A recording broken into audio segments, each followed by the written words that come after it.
celebrate the joys of life and to console each other. Hello. I am sorry, but I must interrupt this show.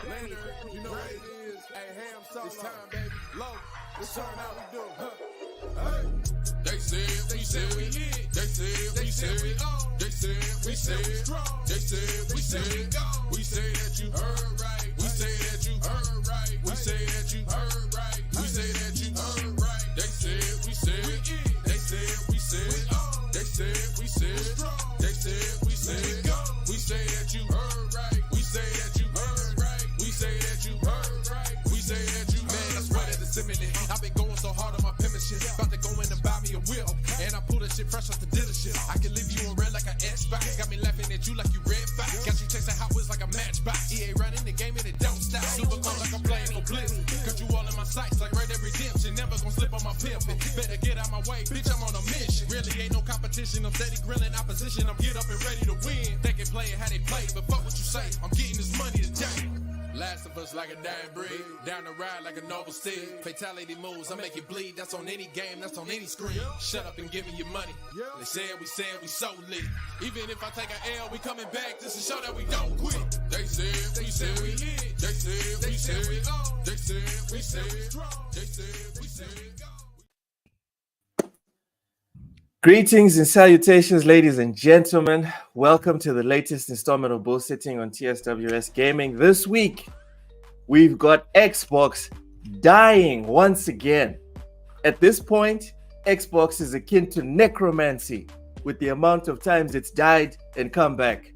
This week is the funeral. Rest in peace, Xbox. The real one this time, right? Next week, it's alive! It's alive!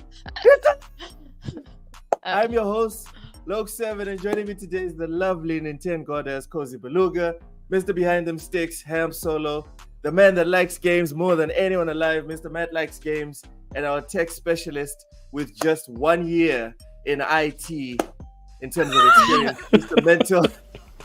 Mental 99. Welcome in. That's a bit of a demotion. Before we partake in this week's session of digital savagery, tell me, Cozy, are you feeling rosy? Absolutely. Please tell us why. Because I got cookie butter and the stuffed grape leaves. Cookie butter. Okay, are you going to eat that live? I don't know what she just said. You don't like cookie butter? I do not know what that is. It sounds like peanut butter, right? It's like peanut butter, but not peanuts. It's cookie. You know, Cookie like dough? the Biscoff cookies? Cookie dough. They're plain cookies? She's like extra happy today, like extra extremely. Is that in the care package, Cozy? I got some. No, I didn't even think about this until I happened to be in the store today, and it was like right there. Damn it, Cozy. I can make another care package and add this because everyone at least needs to have this at least once in their life. I really think that Cozy needs to be part of the Borderland IP. I think she'd bring that. I think she'd bring that IP right back alive. Like it would be. It would literally be screaming. You've been on an airplane, right? It would be, you know, and they have the little cookies, the little biscotti cookies. She should just be the food person in Borderlands. I'm telling you. This is flavored that way. Everyone would be throwing up all the time, but they'd all Come be happy. on, I only eat the good stuff. Your mission would be to get her horrible food. Like disgusting ingredients. And then she would cook up something delicious. For you having to watch her eat it, and it's just awful. Come on, you guys. It's cookie butter. Cookie butter is delicious, and so are the grape leaves. I'll confirm as soon as I have some. Yeah. That's the response. What is that's tuna, correct? Oh, the grape leaves. You guys never get into a Greek restaurant? It definitely does. Like the can does look like tuna. Put it closer to the screen. Those are leaves. Yeah. They are preserved grape leaves. Ew. That's Leaves. delicious. None of All you right. ever had it So, before? does it taste like grapes? It's Like, got what does it rice- taste like? It's got like rice in it, and it's like covered in like oil and like olive oil and like with some lemon juice, like a little bit of lemon. Yeah. And it's a Ray Cheese said even Tiny Tina will ask of Cozy to calm down. Come on, you guys. Cozy's coming what for you would Tiny think, Tina's Tiny spot, honestly. He's trying Yeah. to calm this person here right now, and that's her tone. Come on. Yeah. Yeah. I right. I would be insanely surprised to see her visibly mad, not sad, mad, like in a rage. I bet that is a scary sight. You know, have you ever heard them saying the song Fredo in the cut? That's a scary sight. Like, I feel like that's Cozy right there. Like, she might be like a secret easy E killer, like kind of motherfucker. Yeah. I would pay. I would get pay mad. expensive seats. I try not to watch get Cozy mad Fest. because you know people. If you get mad, people aggravate you easily sometimes. So you learn to just like not sweat it. Because when I was little, this girl upset me one time, and I hit her over the head with a chair. There you go. Yep. So I don't get mad. Right on the I money. can see that. 0 I to can 1,000 in like 2 seconds. Good times. Good times. So Cozy, what you been playing this past week? Super Space Club, Overwatch, and Starfield. all right. The game that shall not be named. But you asked what I was playing. It's cool. It's cool. Matt, what you been playing this past week? Well, I was playing Fallout 4. And also, how are you? I was playing Fallout 4. So he was. And I was enjoying that thoroughly. And then I got the news that half of my favorite game developer was fucking murdered. So I figured, hey, you know what? I'll replay Prey because I didn't beat it on Xbox. I beat it on PC. Like, And that's play why Prey. they shut it down, because you What's didn't up? finish it. Yeah, that's why. It's the consumer's That's fault. why. It's not That's why. not the corporation's fault. Don't let anyone tell you it's the consumer's fault. It is always our Cool. fault. So, but yeah, I started playing Prey again. I'm like, I don't know, probably like 75% of the way through that. And yeah, now on the show I'm playing Fallout 4 because that's kind of what I've been doing on shows lately. But other than that, you asked how am I? Yeah, how you doing? All Tell things us given. given. All things, listen, that's the high note of the week. This week has sucked. This has been a sucky week, but that was the highlight. And shout out to them for saving my Thursday night. Thank you very much. I appreciate it. But not a good week. You still think Donovan Mitchell's getting traded at the end of the season? If he doesn't resign, yes. It's all if he resigns, then he's here. But if he doesn't resign, then yeah, they're trading him because they can't afford they to. can't lose him for nothing. Yeah, they can't lose him for nothing. So you got to do something. I hope he joins the Lakers for free. Ham Solo. I'm sure you How do. you Lakers doing? fans are delusional. I tell you what, like I'm still excited to see the Lakers get Donovan Mitchell in a trade for LeBron and Let's go. late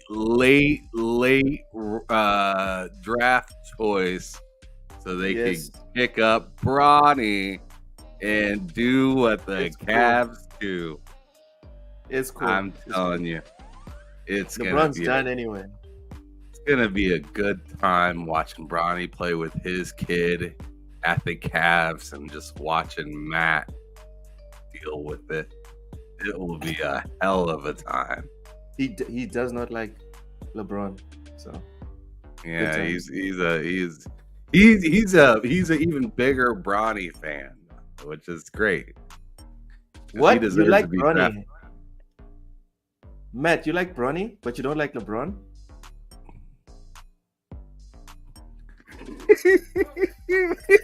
That's negative. Negative. He hates both of them. I don't hate LeBron. I just would rather him not be back here. Dude, I don't hate him. He's from Cleveland. Listen, if he wants to come here on the vet minimum and do a whole retirement tour, then God bless. I that's fantastic. But he's gonna come back. He's gonna be like, I want $75 million for a year. Yeah, and max then, dollars. And then Dan Gilbert, being the dunce that he is gonna be like, okay, it's $75 million. Damn. We'll just trade the rest of our team and make you happy, LeBron, even though you're like 106 years old. Here you go. There you go. Wow. Like, no. Just Donovan. That's some sour grapes right there. Yeah, It's this guy does very not sour. like LeBron. I think it's just Donovan. Even after he gave you the championship. For real, Matt. What's that? Even after he gave you the first championship you guys have ever had. We won a Cavs. championship. We won that That's one in what he just 2016. said. Oh, I thought you were saying if he gave us one. Okay, well, I'm yeah, saying we already. even though he gave you that one, you still That's- don't like the dude. That's amazing. I like LeBron. I don't like him enough to want him back on my team at 40 years old, so that he can ruin my team. Right. Is he that old now? Yeah, he's ancient. He's Yeah, 40. pretty He's old. literally Pretty 40 old. years old. Wow. He's the He's highest old, performing man. 40-year-old ever Of all time. still- Yeah, he's incredible, but it's just I no. It's I still, believe you know, That's kind year of getting in the into that league. age the where puts it His past first- your age. I want to say his first year in the league, I was in 9th grade, I want to say. Dude, I I was was either in in 8th grade or 9th grade, and Yeah, I was. I'm going to be 36 this year. Mhm. So, Same. I remember them being talked about when I was in high school, and I was like, so I know he's old. I was Hmm. probably Yep. in 4th grade. There it is. Fourth or- There it is. There's fourth or love, fifth grade. love right there. I was in 4th or 5th grade. Now I'm There it 30 is. years So- old. You could just, I don't know what you're talking about him. yeah, you know exactly what I'm talking about. You're enjoying. His eyes are yourself. glazed over. You he's should have heard. glued. I tell you what. Whoa. I'm not, Paul, Show us talking your about hands. blazing. Show Look at us that. your Well, hands. these- loving it. I did that just. I did that part just Okay, below. okay, so just he making could- sure. So like he has to show his hands right now because he knows he bad.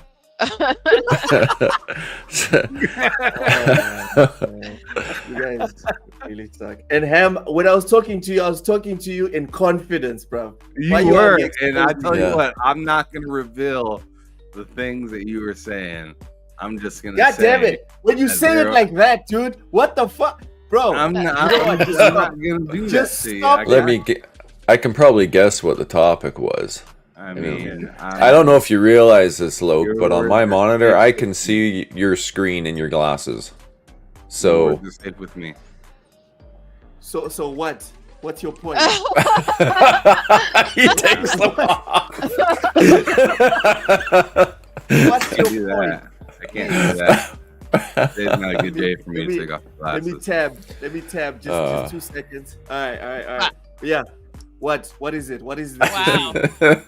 You see? What is it that Oh you see? my. Anyways, Ham, Ah. please tell us what you've been playing. Oh yeah, I mean you can see it on the screen. I've been playing Fallout 4 and some Stellar Blade.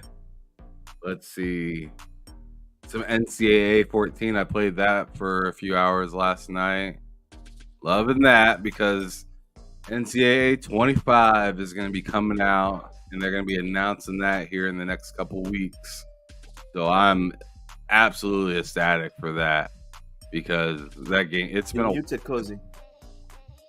it's been 11 years. I believe. Yeah, 11 years since they came out with the game. I had somebody that I liked, so it wasn't like annoying. Like it wasn't like somebody just like BSing or messing with me. But it was Woohoo. somebody that I actually like listened to and like was like, what's that? What's NCAA? And I was like, what the fuck do you mean? What is What? this? Who Like, doesn't has know it what been gone NCAA that is? long? even if it's been gone, everyone knows what NCAA means. I mean, saying what's NBA. What? I'm just saying, like NCAA, everyone knows what it. Everyone should know what it means. It's like asking what's NFL, what's NBA, Right. what's right. NHL. Yeah, he didn't know that they had that NCAA football game. So I just thought that was something. I thought that was That's something. dead. Yeah, exactly. And then you educated him.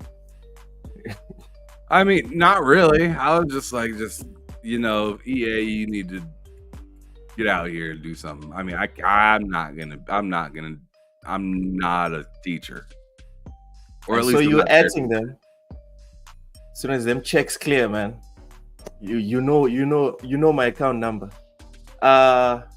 Mentor, how you doing and what you been playing? I am doing all right.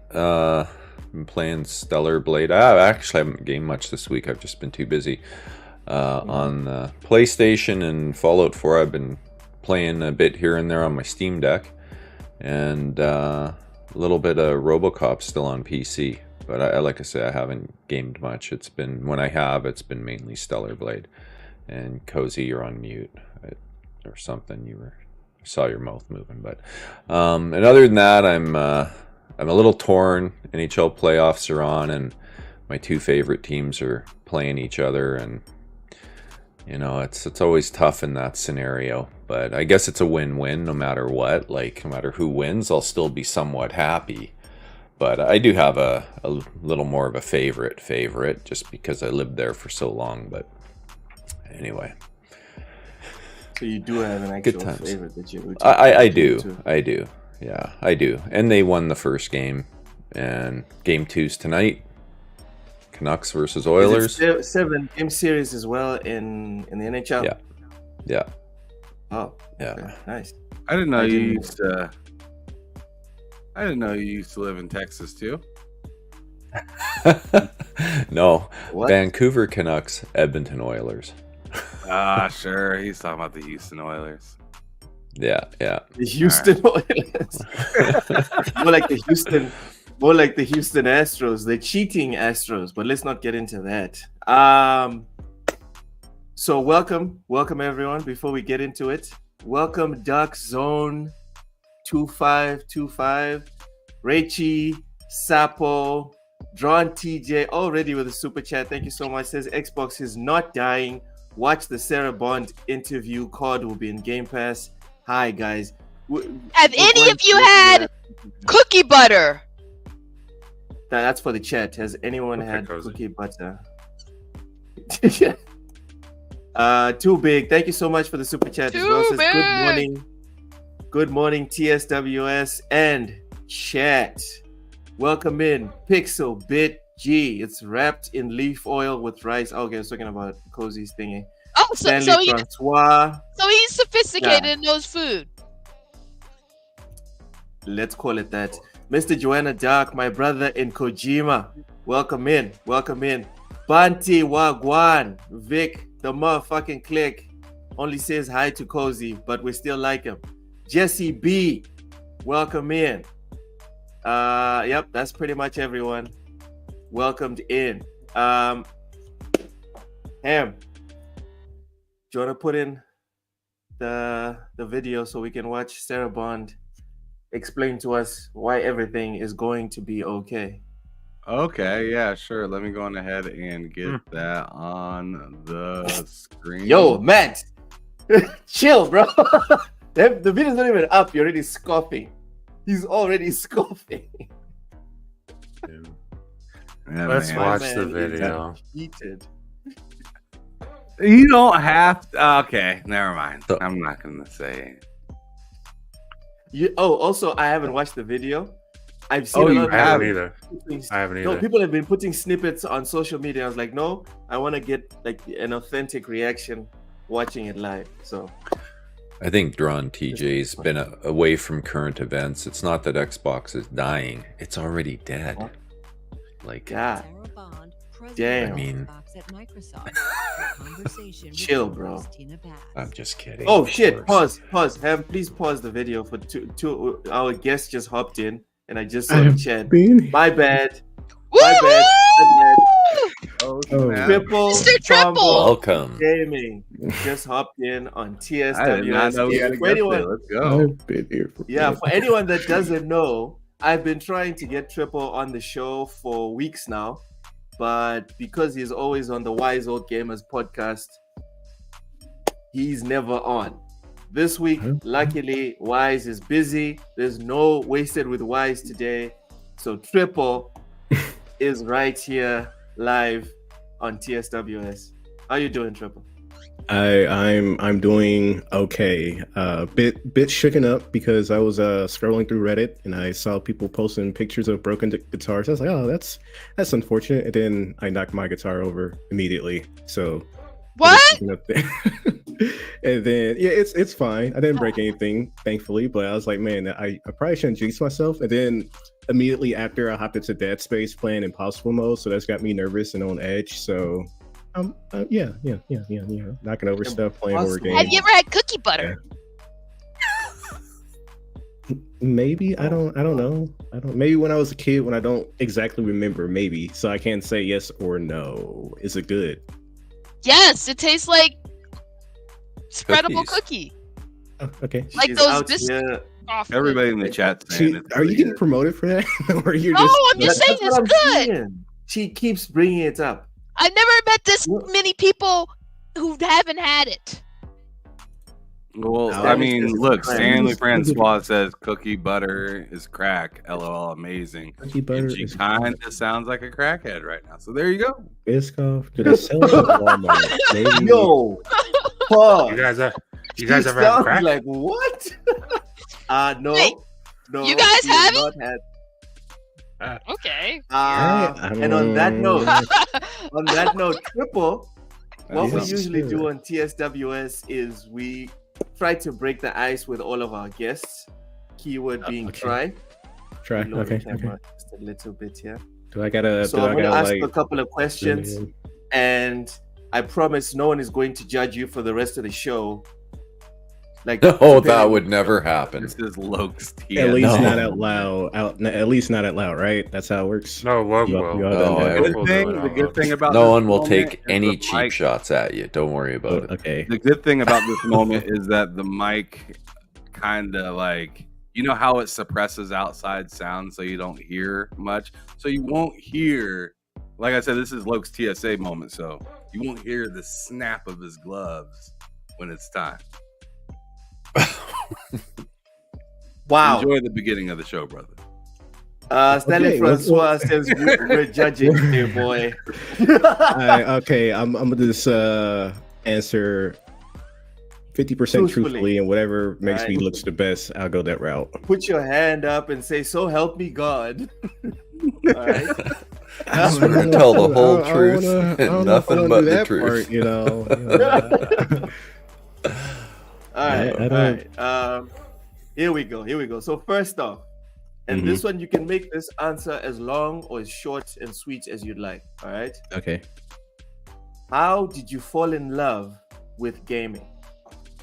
Man, I don't even remember. I just know I was young with my brother, my twin, playing N64, Sega, Genesis, arcade machines. I don't know. It's just, it's been so long, but how can I put it? This being plopped in front of a TV and like, games are amazing, and that's pretty much about it. It's been a very long time since I've been playing games, and just the appeal of getting lost in either story or if you're just playing way back when, like the early Sonic games, where you just playing through levels. This is something to get lost into. Either playing video games, watching cartoons growing up, talking to neighbors and friends about it. It was just always, it feels like it was always there. Even outside as soon as I was born, I had a controller in my hand. No, it wasn't like that. But it's been so long, I can't even Whoa. I can't even land on a solid point. Just know I've been playing since forever, since I can remember. So I know I'm all over the place with that one, You but don't remember. So you don't remember Remember. the moment that it snapped and you were like, No. "Oh, okay, I'm on the game." I mean, it's like I said, as I was a kid, I got my mom introduced me to gaming. because the family we were playing with, there's like so many different consoles in and out of the household because we were staying with family at the time. So I can't remember the exact moment, but as I said, since I got introduced as a kid, we've all been young at some point, right? I think maybe where you're just like something's popped in front of you, you're just mesmerized and you just hooked. I don't know what everyone's fascination was as a kid, but gaming was one of those things for me where I can't remember what the first time I picked it up. I just now been playing since forever now. So okay, that's nice. Okay, that's nice. Oh my God, Cozy, you're posting it on your socials. The cookie butter. Jeez, how much did they pay you?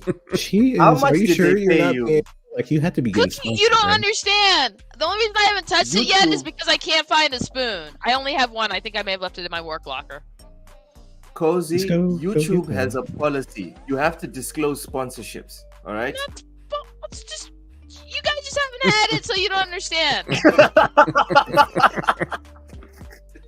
All right, cool. Triple. So Triple. she's gonna be wearing a What shirt is- next time that says cookie butter on it. Sponsored by- Yo. I'm sorry. So, Triple, what is your most and least favorite thing about gaming? Most favorite thing about gaming. Man, now I gotta actually think about it for a second. It varies a lot since games all have their different systems and mechanics to get into. Depending on what game you pick up, you can get lost into either build crafting, get lost into a story, just waste time playing multiplayer online and be like, yeah, I probably should be doing something more productive. But just the variety of things that can bring you in and make you just have fun enjoying it. I want to reference Dark Souls, for example, the challenge behind, depending on what you're playing, the challenge of a gaming and learning and getting good at it. It's a lot of things that makes games fun. The worst part of gaming, I don't know. Maybe, well, I haven't been huge into the versus mode of things, but as of late, I would say just the worst part of gaming is more the community side of things, depending on which area you're at on, especially. Yeah. I don't want to let like not like I said, it depends. You're trying to have honest conversations with people about games, and sometimes it just gets very tedious to have conversations sometimes, especially if you're in the fanboy side of things. It's like, yeah, let's talk games, and somebody just starts spouting nonsense. And I've been trying my personal best to stay out of those conversations where it just doesn't feel like you're going anywhere. No one's trying to actually speak about their love for the game. It's just like, hey, you played there, then this is my problem that I had with you for some reason. Like, I did that. It was more jokingly in like high school, my friends on PlayStation, on Xbox, and we joke about it. But man, the way people handle it on Twitter, like that's their lifeblood of battling with games. And also just the I'm sure a lot of people agree with this, or to an extent, it's just the microtransactions of things. Being able to get a full price game at one point, and now it just feels either, hey, pay the rest of the money to get more content, like what's happening with the Star Wars situation, where you buy the pre-order bonus edition to get more content, or the rest of the content. I'm like, why is this not in the game from the start? Yeah. So, but yeah, just monetization, community aspects of some areas, and just the up and down trend of launch the game, add patches, fix it later.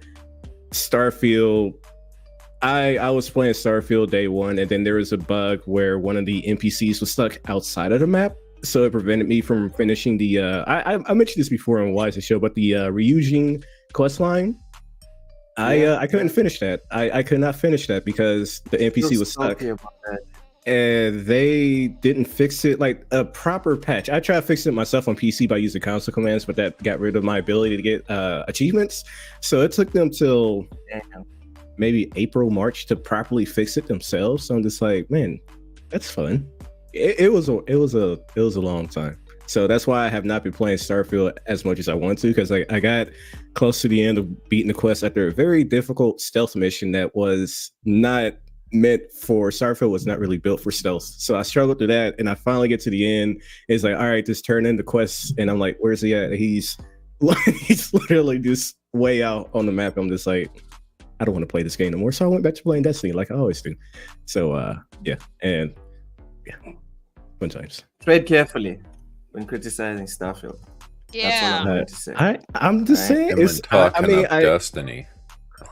Oh no, don't! I'm not gonna. I'm not gonna. Well, I think what was it last week's show? I almost felt like I was having an intervention because wife's like, you be playing a lot of Destiny, huh? I was like, yeah. Dragon's Dogma 2 came out too. I was like, yes. What happened to playing that?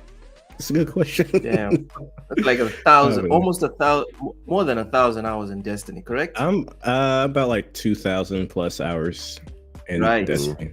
Right. So That's not that I bad. mean, yeah, there's other people that are. Take the game away from you. That's what we. I mean, they got 40. the 4,500 here. 4,000. Sheesh, on Destiny 2 or across the whole franchise. That's across both.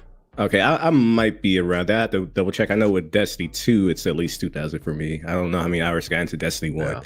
But I haven't played for 3 years Destiny though. Anonymous, everyone. My name is mentioned. Yeah, I kicked the addiction 3 years ago and haven't been I back. played it for like a minute and then You unplayed bounced it. out.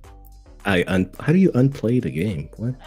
What's the ninja you know, game that you like, Cozy? I'm forgetting What? the name. What? There's a space ninja game that she Oh, likes. What's it Warframe. called? Oh, Warframe. There we go. I try. I just can't really get into Warframe. Granted, I maybe got all the way to the the last stream or something like that, where you find out who's hanging out in the back of your ship or something like that. That's the furthest I got. Yeah, so I did that at least at that point, and I will say it was nice to see that they enable cross saves. So like all my accounts are together now, so I have to because I have like an account on every platform, even though I don't play the game. Yep. So, I don't know. I specifically liked it for because I'm cheap. So a game like Destiny, where they're like, "Hey, we got another pack," and constantly remove things even though you've paid for it. I'm like, I can't get behind. No, any game that's fair. My friend, he got back into playing it. He's like, "Hey, I got the Lightfall and the annual pass for $20." Like, I'm happy for you. I paid $100, but whatever. So, yeah. Yeah. Guess what? Oh. And now they have. I'll have to see how much it costs for the Final Shape DLC dropping next month. So probably another 100 down the drain. But you know, And you're gonna I get mean, it if from you day have one, fun, that's all that obviously. matters. probably, yeah. I've been with the franchise for this long. I might as well get it. You know. Hey man, sunk cost fallacy. That's what they call it. Richie has a question for you, Triple. Yes. As long as he doesn't play Dynasty Warriors, please confirm or deny. I cannot wrong do with that. I can't. I can't like. It's one of the issues I had with Warframe, where after a while you're kind of just mowing through a crowd of people, and there's not much challenge to it. Now I'm sure there's probably like difficulty settings the further you get into Dynasty Warriors, but I just can't. I wanted to play Hyrule Warriors. I wanted to play Fire Emblem Warriors or Heroes, whichever it is. And I'm just like, man, if it was more Devil May Cry style of game with Zelda slapped onto it or Fire Emblem, that'd be great. But it's Dynasty Warriors where you're just fighting mobs and trash mobs, and there's one high value target in the center. I'm just like, I can't do it. It just doesn't feel fun at all. No. All right. So Triple is based. Also, Vic, this is strike one. Vic All right. is accurate. Do not He is accurate. Test me. He is Do 100% accurate. Test me. All right. Test me. He's a gamer, not me. you know. He actually plays the games, not watches them. I mean, you got to play Metal Gear Solid. How else do you get to the end of the map? You know, you just Watch another movie. Oh my god. Okay, Metal Gear Solid 4 had like an hour-long epilogue, but that doesn't mean anything. Okay. No. All right. Triple. Yes. What's the best game of all time? No hedging. Don't pick a franchise. You have to pick one game. What is? That's best impossible. That's of all impossible time? to ask. Best game of all time. Do we go with recent memory, or I'll say, and this is always going to change, but let's just go out with Ocarina of Time for me. Mainly because it was a solid game, and it was definitely one of my favorite games growing up. If I can remember correctly, and this is how crappy my memory was, or is, I should say, I think I had traded I had a Hercules game on the N64, if I'm remembering correctly, and I got Ocarina of Time for it, and that was the best decision. Like, that game was the music, the combat at the time, N64, the visuals were spectacular, and I know I said this before, but the music, I just love the music in Ocarina of Time so much, and the story behind it, and yeah, I'll go with Ocarina of Time. I'll go with Ocarina of Time. I want to say it's always a toss-up between Wind Waker And Ocarina of Time, in terms of one of my favorite games, or in this case, I had to pick only one, but I gotta give it to Ocarina just because of it was my major entry into the Zelda franchise. Even though the newer releases I haven't been all on top of them, but Ocarina of Time, damn, now I kind of want to say Dark Souls, but I can't say Dark Souls. So No, you already said Ocarina of Time. I'm gonna go with Ocarina of Time. Ocarina, yeah, Dark Souls probably is a second. Then there's Richie Monster says Hunter, but I'm just like, Richie says the ever best game is ever is 60. 16 frames. Listen, frames is not everything. What? It's not everything. Abdul114, welcome in, says Kingdom Hearts 2, best game of all time, TTS. The funny thing with Kingdom Hearts is Kingdom Hearts 2 was, I think, my first Kingdom Hearts and the only one I really beat. Well, no, I beat 2 and then like 10, 12 years later, I finally beat the first one. So it's been a while. Wow. Okay. Ocarina of Time, best game of all time. All right, so things are heating up. Now you have to pick what is the best console of all time. 360? Oh, it is the only place you can play Sneak King. 360 was phenomenal. You had BioShock, Dead Space, as I mentioned, Dark Souls, Gears of War, Halo, Call of Duty. At least the main things that were in my cycle of games that I played. The online, the crazy nights of playing Halo, Reach. Although, yeah, my brother and our friend was the biggest into Reach, and I was more of a Gears of War and Call of Duty kid. But now 360 just had an amazing online system. It had an amazing library from either exclusives or third party. So I mean, it's on PlayStation as well. But 360 was just so good. Like it was just so good. And PlayStation 2 was great as well. Didn't have Uncharted 2. I mean, Uncharted 2 was, but that's the problem. Like, I love Uncharted 2, easily one of my favorite games. So I'm just like, aside from the first party on PlayStation, yes, they all had the same third party games for the most part, but of course the performance was not as well across the board until you got later into the generation. But the 360, yeah, some of the fondest memories of games I love playing. Like I said, BioShock, Dead Space, which I was playing earlier, and the original. Those were just fantastic games, and the 360 was just a solid console. I still have mine I don't play it too often, but when I do, I play Guitar Hero 3. When I just booted up, just play Guitar Hero 3 on there. It still works. Yeah, it still works. Central. I can't dance. I can't dance for the life of me. That's why you need Dance Central in your life. I'm good. I'll just stick to playing games, and that's it. Yeah. What? So Dance Central's not a game?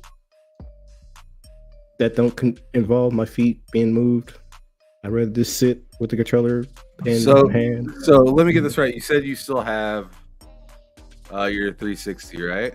Yeah. Yep.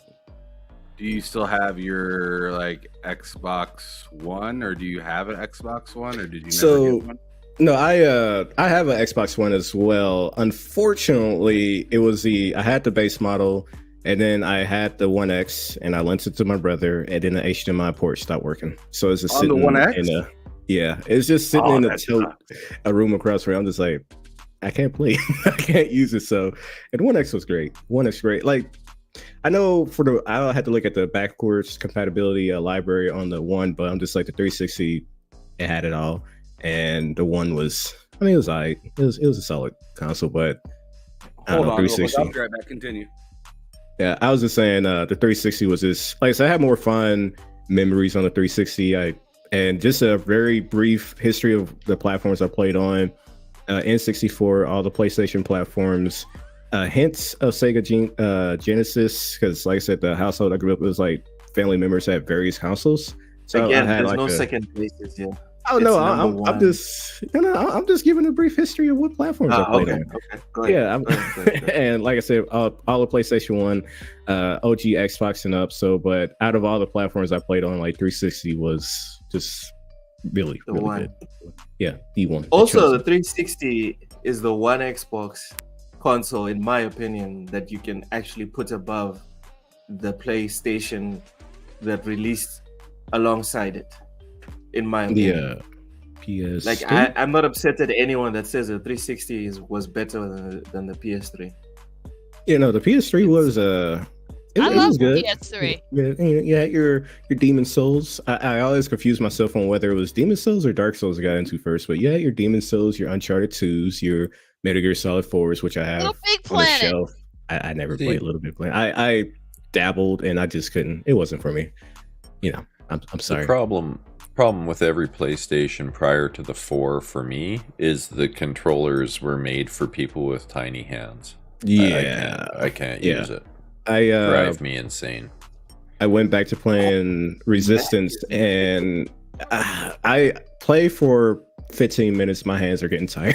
Like just using a small PS3 controller. I'm trying, and it's cool that you can use the DualShock 4 on the PS3, but some of the functions don't work. So it's kind of a workaround. But yeah, I want to play on the PS3 a little bit more, but I'm just like my hands are tired because of how small the controllers are. PS3 was just for MGS4. Everything else was mid. For those who play Fire Emblem. Hold up. What? Uncharted 2. What? You didn't play Uncharted 2? Was I? No. Was I? No. He said it was Whatever. I. Okay. Was I?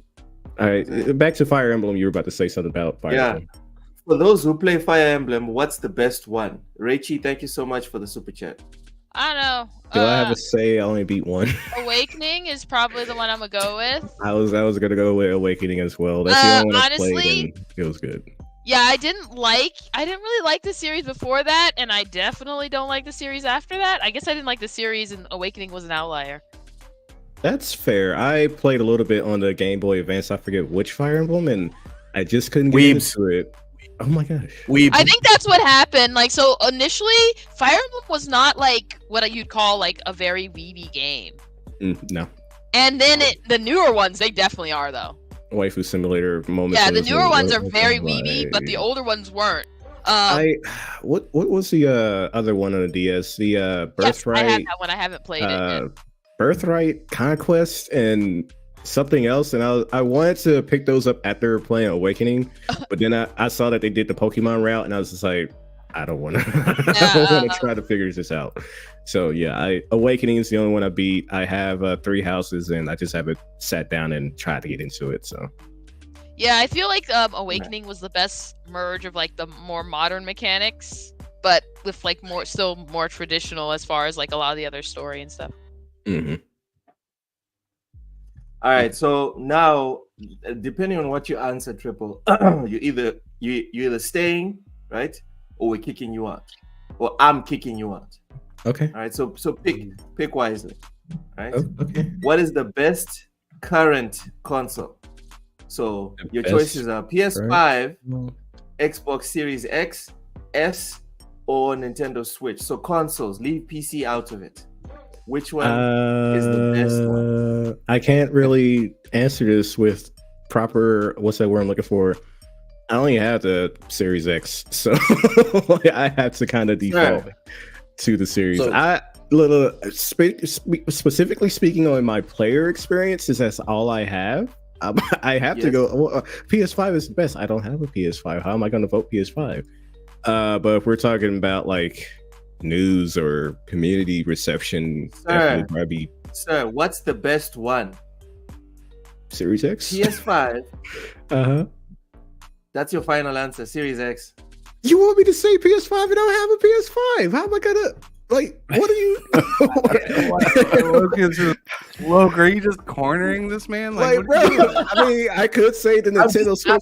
Loke's inner pony is. His pony is going crazy. I'm not. Oh yeah. I'm not a pony. Hey man, it's getting out of control here. Top the fence. It's running across the field. There's just stellar yams gone. on PS5, and the Series X doesn't have stellar yams. But I gotta be honest, I can't say the PS5. I don't have a PlayStation 5. Rein it in, Loke. Rein it in. Stanley Francois says I'm leading the witness. You're watching too much Law and Order. You're watching too much Law and Order, sir. Yeah, let the pony out of the barn there, Loke. All right. So with the ice broken, thank you so much. Need to go find some. I feel like I've been judged. Partially, but thanks for coming through, Triple. I'm about to take you off the show. Please tell people where they can find you. Jeez. You can find me on Planet Earth. We're trying to get you here for weeks, and now you're gone, just like that. Get out. Like, okay. How do you pick this Series X? Anyway, let's get into it. Yeah. Oh my gosh. Please press play. Oh my god, yeah, I ain't got time to figure this thing out We right gonna now. we gonna watch like the whole 15 Right, 'cause I'm minutes. streaming. Okay, let me get this Facts, off the Pixel. screen. Facts. It was the best. Are you guys good? Yep. All right. Please welcome to the stage. We'll stop after every You're question. muted, Cozy. Cozy, you're muted. You hear me? Hitting the link again. Yeah, yep, we heard. Okay, cool. We'll stop after each question just so we can kind of discuss each one. But let's go. Sarah Bond, president of Xbox at Microsoft, for a conversation with Bloomberg's Dina Bass.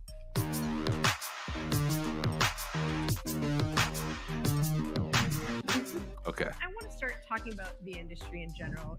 You and Microsoft Games CEO Phil Spencer have been raising kind of the alarm that the video game industry is just not growing, and there's a real need to figure out how to reverse that. What's causing the issue, and how does Xbox turn it around? Yeah, the last year or so in video games, largely the industry's been flat. And even in 2023, we saw just some tremendous releases, tremendously groundbreaking games, but still the growth didn't follow all of that. And a lot of that's related to our need to bring new players in, make gaming more accessible, but all of that has been happening at the same time that the cost associated with making these beautiful AAA blockbuster games is going up, and the time it takes to make them is going up. And so much of our focus as Xbox is about how we do things to help the industry all up, while also ensuring that our brand, everything that we do is there through this moment of transition. Related to some of the trends you're identifying, earlier this week, Xbox and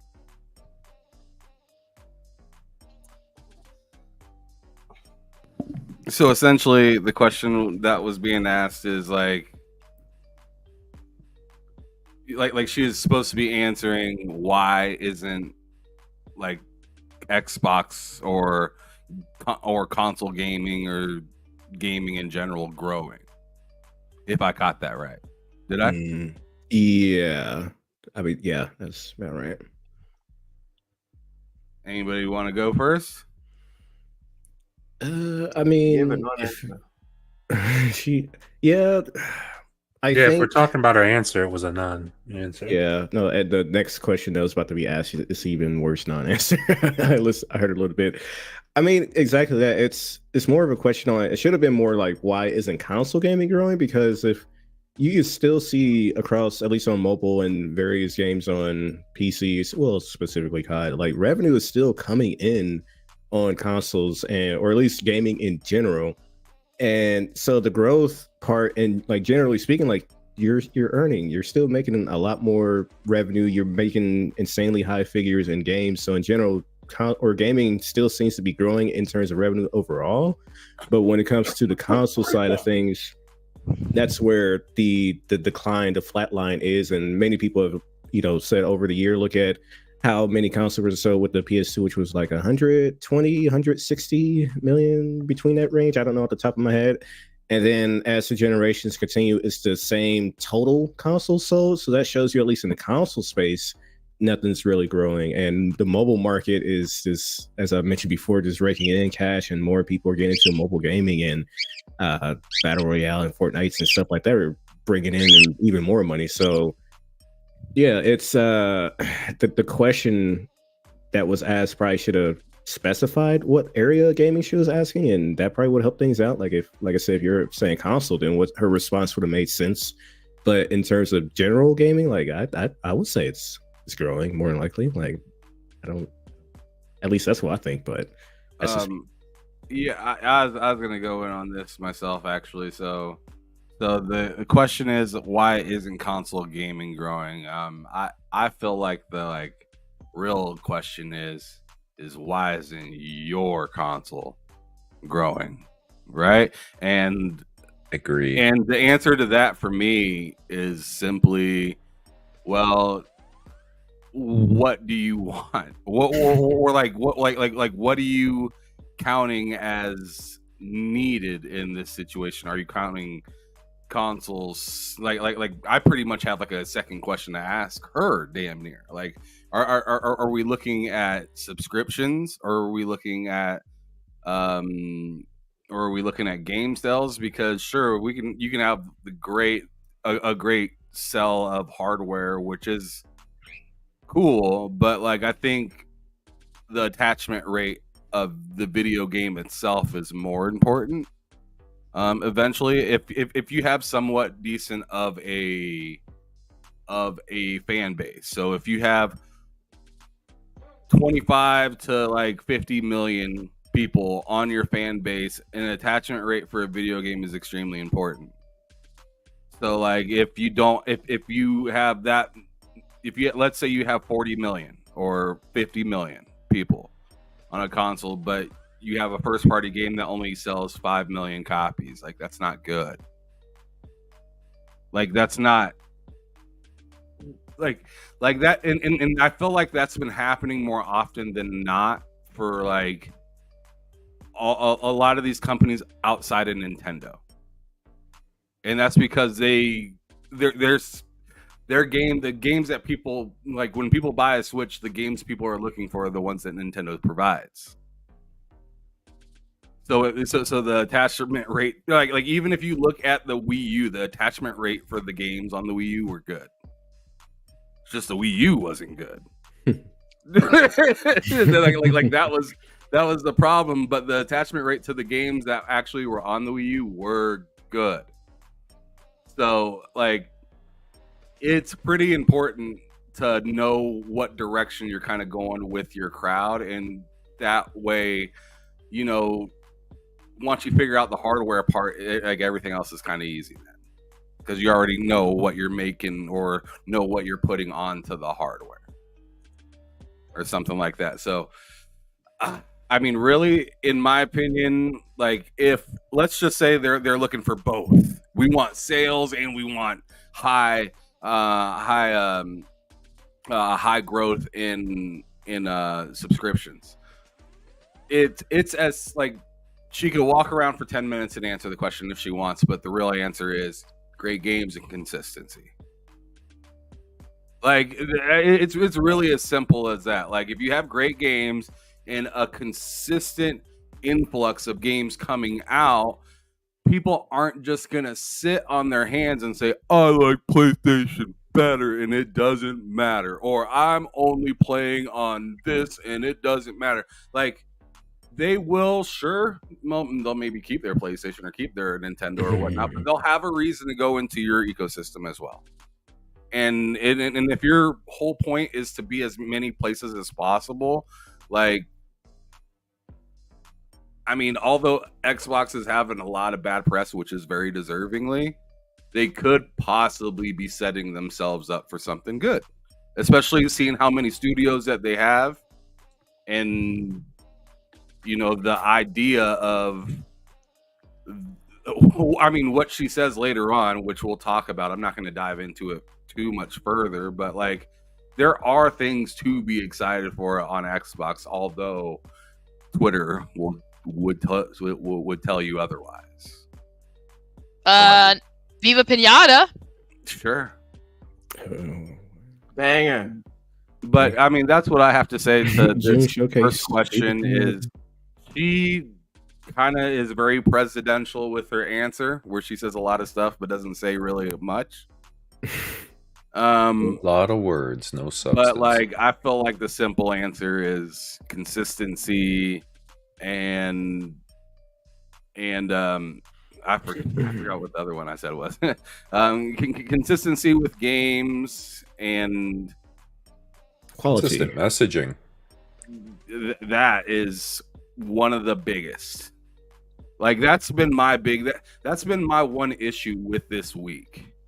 Is like I feel for the people that are like, that were diehard fans for the studio. Shout out to Matt, right next to me, yeah, right there.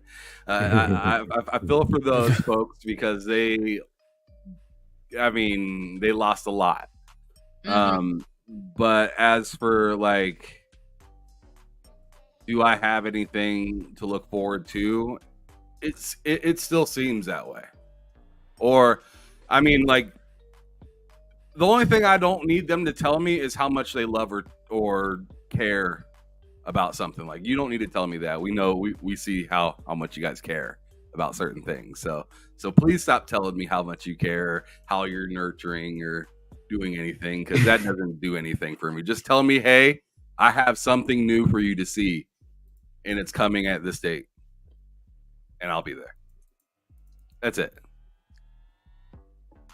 Will you no be there? emotions. Just I feel like, and I feel like this goes like worldwide with companies. Stop fucking with our emotions and just tell us what you're gonna give us. But we make better decisions when we're not emotional, and companies don't want us making good decisions. Sure. I mean they like, and that's why they try to sucker you. But like, I guess it's more of like me telling people to realize when they're being suckered or something like that. Like, or at least know what you're getting yourself into. Better yet. Because a lot of people are going to tell you you're getting suckered when there's nothing wrong.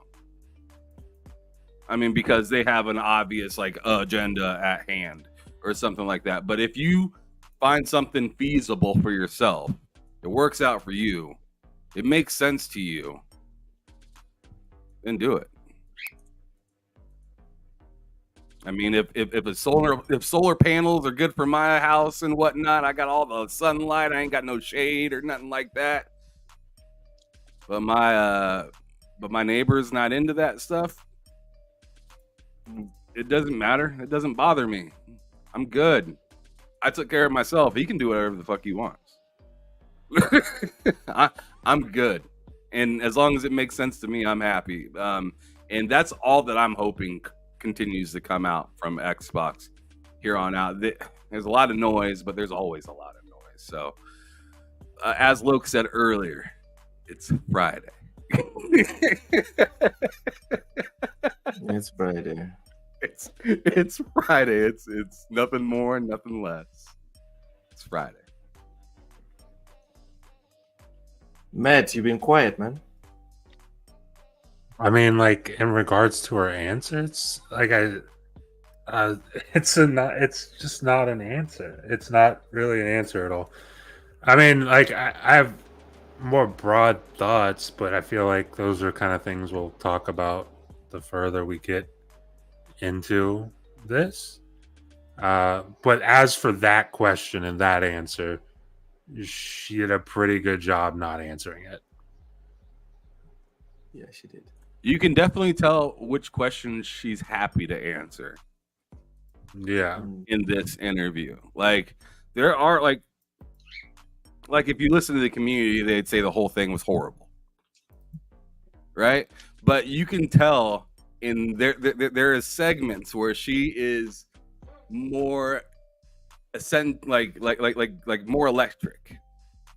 And then there are times where she's like she has like a bad core and is like glitching or something like there are moments where she's like clearly like you could see it in her eyes where it's just like, is she all right? Like, she good? You good? But y'all want to just continue? Yeah. Sure. All right, let's go. Let me get this question off the screen real quick. Announced the shuttering of 4 game studios, identifying through this moment of transition. Related to some of the trends you're identifying. Earlier this week, Xbox announced the shuttering of 4 game studios. I know you're not the studio's chief, but how should gamers understand that move in terms of Microsoft's commitment to developing innovative exclusive games? Yeah, it's always extraordinarily hard when you have to make decisions like that. I'll go back to what I was saying about the industry. And when we looked at those fundamental trends, we feel a deep responsibility to ensure that the games we make, the devices we build, the services that we offer are there through moments, even when the industry isn't growing and when you're through a time of transition. And the news we announced earlier this week is an outcome of that. And our commitment to make sure that the business is healthy for the long term. But that said, our commitment to having our own studios and working with partners to have games large and small. You know, we're a platform where you can play GTA, but you can also play Power World. Where you That's can not play what they asked you. You can also play Pentiment. That doesn't change. And frankly, our commitment to Bethesda and the role that it plays is part of Xbox and everything we do. It's actually been pretty fantastic. I don't know if you've gotten a chance to check it out. The Fallout Redirect was on Amazon, and it's been great to see people fall in love with that universe, but also what it's done for the games themselves and people going back and exploring everything that's inside of that. There's some other great things that are coming from our studios later this year. Indiana Jones and the Great Circle. I was a big indie fan growing up. There we go. Now you're getting back to the question. So you should check that out. But really right now for us, Forgot what the question even was. Our focus Me is too. on Have it on the screen. the people impacted. Why should people and trust doing us? everything that we can do to help them. I don't through trust this any hard corporal. transition. One of the things that was most upsetting both to Xbox gamers and to them. All right. And I don't believe you, Cozy. What? I don't believe you. Believe what? I'm going to start calling out people whenever they say, I don't trust companies. Yeah, you do. I guess it comes down to like what level of Everybody trust? here, even in the chat, I don't give a fuck if you stay here, unsubscribe, or whatever. Y'all motherfuckers trust companies. Yes, you do. Everybody in this motherfucking world trusts companies that deals with the company. Or else you would not deal with the company. Yeah, you wouldn't own any of their products if you truly didn't trust them. That's really what you're saying, right? Like, yeah, I mean, that's my point. You You know, wouldn't go to McDonald's if you didn't trust them. so I think I will agree with the level. McDonald's, you clearly trust. I think I'm more talking about like the level of trust. Like I don't trust that any of this will be here tomorrow. Like they could literally pull the plug. And like the thing is, as a person, personally, the way I consume games, I'm okay with that. I treat games the way someone treats for me, like as much as I love them and I agree that they're art and I respect people's labor of love, for me, they're like disposable, utensils. Well, they're hobbies, right? And they're non-essential. Disposable utensils. Lord. Well, she's not wrong. Video games are non-essential. It's a hobby, right? It's just like playing basketball. It's a non-essential. It's a hobby and a sport, but it's not needed to survive. I think the way I describe it is I trust in gaming as a whole. When people say the doom and gloom about gaming, that's where I roll. I don't really have super investment in most ecosystems. Like, people are like, well, I'll just go to Steam and then buy everything on Steam. I buy things a lot of times on GOG. And in fact, I have games that I have a hard drive from games that I bought on store. The games, no DRM or anything. There's no way to get them again. They just exist on that one hard drive. GOG is the way to go. Yeah, I buy a lot on GOG. I believe in gaming. I'm invested in gaming. I don't necessarily care that they can pull the plug on just like shutter all their studios and it's all gone. And no, I care about some of their. I care, but I'm more care invested on an in the empathetic fact, level, but you don't care like it's not gonna mess with you personally. I am one of those people. Yes, I fundamentally believe I'm always going to be able to find a game that I love to play, no matter where it is. I could go without buying a new game for years and still have games to play just from my backlog. That too.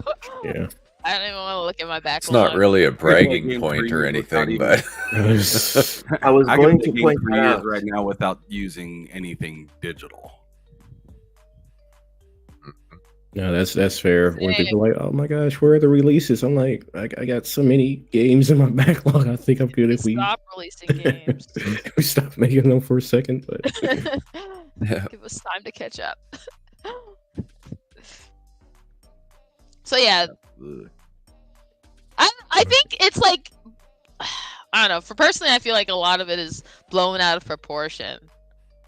I feel like maybe it would be more of a question geared towards their own developers, if anything.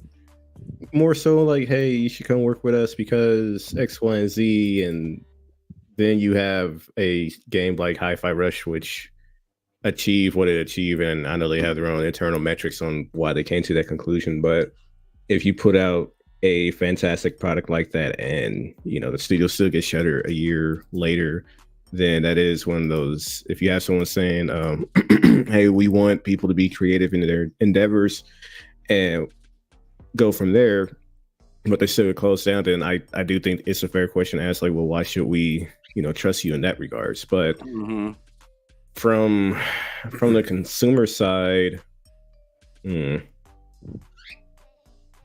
can I put it? Trust in the sense of delivering games. I mean, what else are you going to do with the studios? I guess the biggest thing is like delivering on a consistent basis is the question for the consumer side of things. And we see with all the studios that they do have now, I don't think that's going to be a problem going forward, because I mean, I would be amazed if somehow their consistency to release products would just go downhill when you have so many studios in your portfolio now. Like people should expect, such as, I guess, to put an example, like with Game Pass, for example, why should we trust you to provide games for the subscription service? And again, we have so many studios. How could we not? I guess the only issue again would be, how can we trust that this game, not even like, I'm trying to really understand from the consumer side of things, on the trust side of things, besides the Game Pass and regard. And she was asking relating to the 4 studios, and that's where, if they at one point promised a sequel and you said Hi-Fi Rush was closed, then I guess that's a question to be asked. Like, how can we trust that we'll get a sequel to this franchise that we love if you're just going to close the studio down anyway? But again, I'm kind of trying to find a proper angle as to what she was asking Sarah from the consumer side of things. Like I said, for the developers, I understand investing into Game Pass. I understand, again, they have the studios, but in relation to these studio closures and us as a consumer, I'm trying to frame things properly for me to get a better understanding. But that's all I got. Yeah, from my perspective, I mean, I trust that they're going to continue to release games and that the Xbox brand on that front is going to do just fine. Do I trust that their hardware platform is going to remain viable for them? That I'm not so sure. I know they're planning on building another console and stuff, but depending what direction they go, I mean, ultimately, if they go full third party, I don't think their consoles are going to last past the next one, because I think the sales will just be so low that they're probably going to have little to no incentive to continue to make them. That's my honest opinion. I just think going full third party, putting everything on PlayStation, if they do that. Do I know they're going to do that? No, I don't. But do I trust that they won't do that? No, I don't. I mean, yeah. Right? Like, I think there's just all kinds of indicators out there that they're going to continue to push games onto PlayStation, and that's just not good for their own hardware business. It's probably great for Xbox in general, being the software division and game sales and whatnot, right? But I also don't trust that Game Pass won't go up in price fairly significantly. That's a good point, yeah. All things to consider. Want to move on? Sure. Yeah. All right, let's go. Employees is that one of the shuttered studios in particular just created a hit game, did really well on Game Pass in terms of engagement, and won a ton of awards. Shouldn't succeeding in that way ensure the future of a studio? one of the things I really Damn, that's sigh. love about the games industry is it's a You creative know. art form, and it means that the Such a non-answer. situation and what success is for each game and studio is also really unique. Like there's no one size fits all to it for us. And so we look at each studio, each game team, and we look at a whole variety of factors when we're faced with sort of making decisions and trade-offs like that. But it all comes back to our long-term commitment to the games we create, the devices we build, the services, and ensuring that we're setting ourselves up to be able to deliver on those promises. Talking further about growth. Can you rewind that like 2 seconds?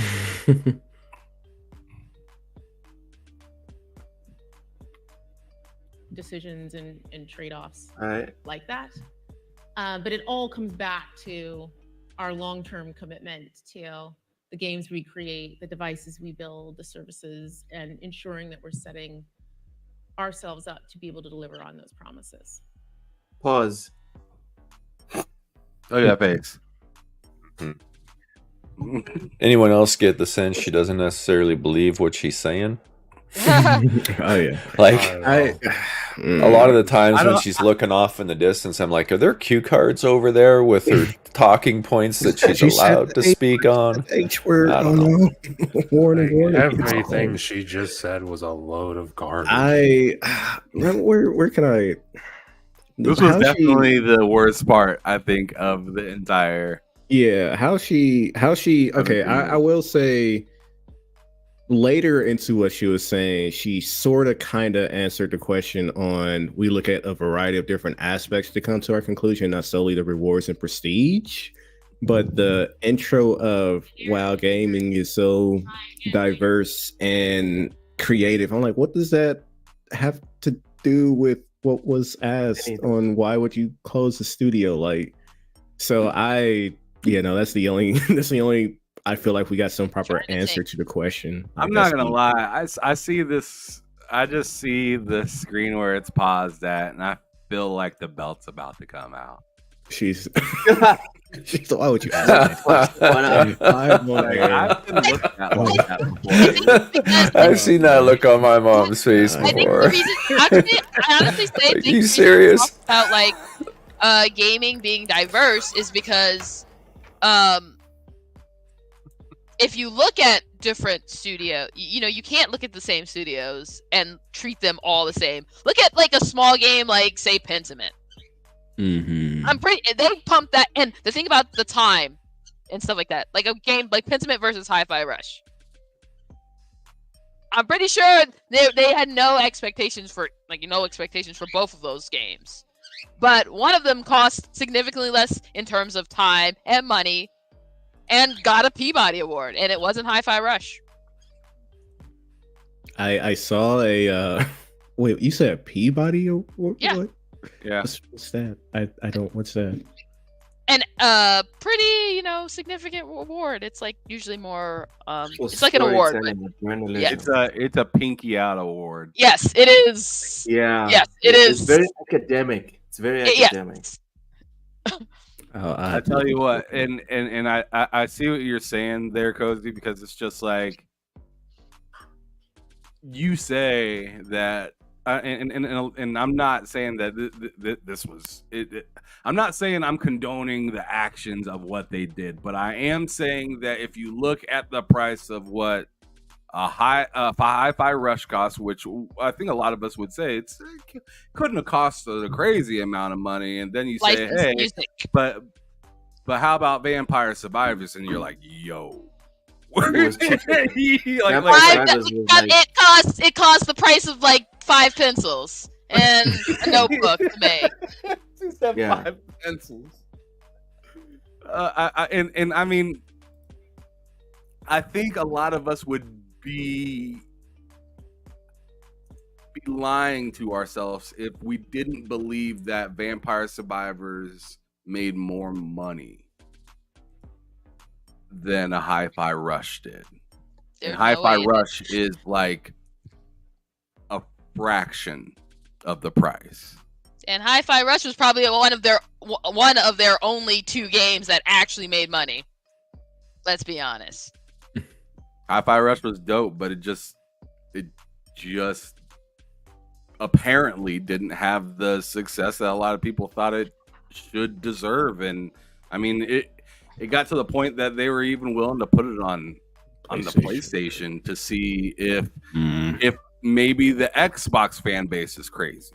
No, the honest reality is for a game like Hi-Fi Rush, rhythm games are incredibly niche. I'd say Hi-Fi Rush did something pretty incredible for getting people who normally don't even jive with rhythm game I think you'll ever get. There are amazing rhythm games out there, and there's a reason most rhythm games have moved to like mobile or cheap mobile games. There's a reason for that, or cheap indie games, because the high profile. I have like a huge collection of rhythm games that came out like on the DS and systems before that, and around that time, and they were not making money.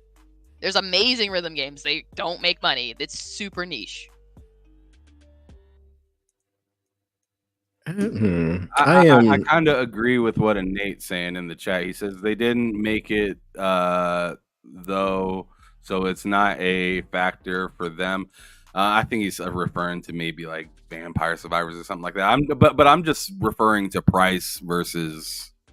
Yeah, I felt like that was pretty simple, but he continues to say the problem for Hi-Fi Rush is it was all praise and a lot of people weren't actually completing it, and I can't disagree with that at all, because it's just like there's so many people that were like, oh, this is a great game, this is a great game, this is a great game, and then come to find out they didn't even play it or didn't even like give it really that chance, and it was like the only praise they were saying is that it looked good, and it's just like that's not how this played it.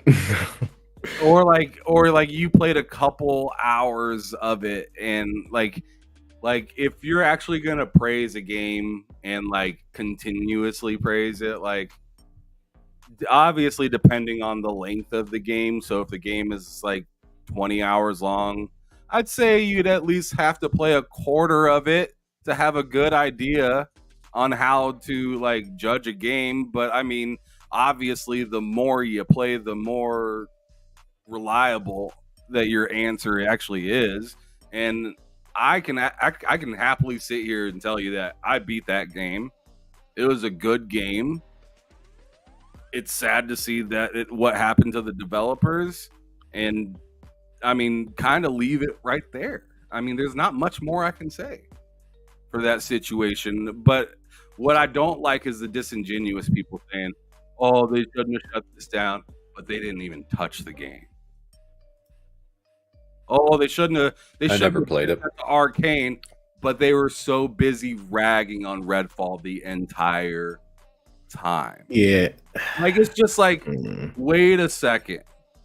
Yesterday, you were happy to get rid of them.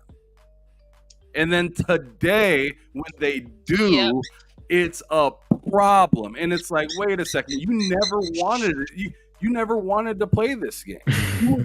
You like, me and Matt, in fact, we're talking about getting into that game, and I was going to beat it on my save because we beat the game on his save because it's co-op. Right, so we ran through the game completely on his, and we went through some of mine. I'm like a third of the way through the game on my save, but I have the achievements for beating the game and everything like that. And it was rough, but we went back to it, and we got our shit splat. That game is totally different than it was. like that game was tough, and I was using legendary weapons and stuff like that. So like, they did what they did to fix it, and that's why. And that's why I feel like the people that actually played that game and can say, "Hey, wow, I beat that game when it was rough, and I'm looking back and playing it now, and it's a lot better." It's sad to actually see this team go away, and I think that is a valid thing to say. But if you were sitting there the entire time saying this game is shit, this game is shit, this game is shit, and then they get rid of the developer, and you're like, why did you do that? I'm like, shut Would you sit your ass down? You didn't care yesterday. What I think is sad is that they're working on the single player offline mode. And then now that's going to just sit and not be completed. I think that sucks for everybody that bought the game because as soon as they shut those servers down, kiss it goodbye, right? And if there's not much of a population, how long are they going to keep them servers up? Yeah. Especially now with no development going on with it. Like, I just think that's BS. I think it's a BS move. Save this move for after all that stuff's done. Or put another team on it to finish that up and get it out to players. Mm-hmm. No, definitely. Show some customer loyalty on that front. Yeah, show some respect in that aspect. Like, hey, we closed down the studio, but we did everything that we could for their last thing. Like, yeah, I think that would at least be in good graces. Absolutely. That's I think the biggest thing that drives me crazy with, you know, the large corporation mentality is, yeah, we know you were just about ready to release that, but goodbye. Yeah, it's like what happened with Anthem. They didn't close Bioware, but it was like, yeah, we got this big push for Anthem to go out for players that are still sticking around. It's like, nah, Anthem Next isn't happening no more. Cancel is dead. I was like, at least let the game like give it another chance. So was she talking about diversity in games and all that nonsense she just said? At the start of it, she spoke on that's one of the things she loves about gaming. Listen, diversity. And AAA game, like, there's a ton of developers who make immersive sims, but there's not many in AAA gaming that do that. You just killed half of a developer that does that. You got Arcane Leon does it now. You could say Eidos does it with Deus Ex whenever they do Deus Ex. But in the AAA space, that's really it. You just killed one of the key things that made gaming so diverse. And it's like, I say it's not, I don't think it's Sarah went in there and killed, but Microsoft as a corporation just killed one of the things or a half of a thing that made gaming so diverse. And just to, like, I know this interview was probably planned out way beforehand and everything, and it's kind of just bad timing and everything that she has to answer all these questions after all this happened, but it's hard to take any of what she says seriously. And I get it, it's a corporation, but it's like, dude, everything you're saying is just a load of bullshit, a massive load of bullshit. And I don't want to hear paid the big bucks.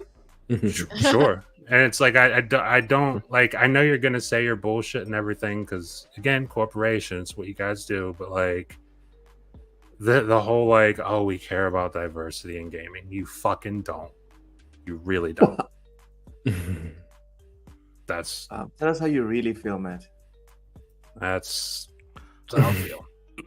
I don't disagree. It's about the bottom line at the end of the day when it comes to a corporation. So it's that's why I'm really curious on like what was the deciding factor, because I know you can only read so much into a tweet, but like even Aaron Greenberg was like, hey, yeah, Hi-Fi Rush hit all the key measurements wherever that was for them. And it was like, yeah, it's great. And I guess maybe on the first release that has certain expectations, and the longevity is where it definitely missed the mark at. But yeah, it just to me, like when you have, at least with Hi-Fi Rush and Tango, as you were mentioning with Arcane Leon or Austin, and how Redfall didn't come out the way it did.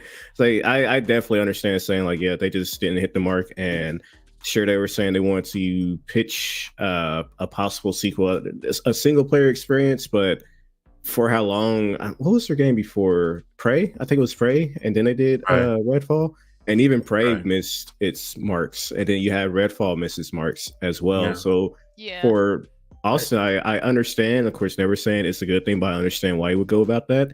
And I know Tango didn't have the best history. It was the same. Yeah, they released fail after fail. But the thing that surprised me is this, like, at least with Hi-Fi Rush, I know, like as you said, the history, especially with Ghostwire Tokyo, even though that was a PlayStation exclusive, like how did that perform? for being a PlayStation exclusive on the leading platform minus the Switch, but the leading platform being PlayStation. How was that performance?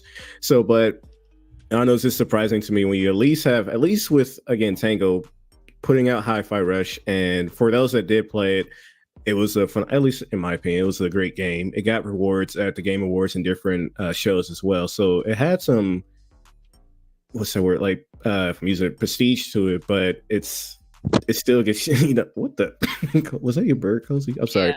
But the studio still gets let go, and I'm sorry, and it just it sucks because and again, this is probably where the leadership at Microsoft, who's in charge now in terms of like Phil Spencer or other shareholders, and Satya just come down with the hammer at this point, because even Matt Booty was like, hey, we want smaller games and that could be awarded.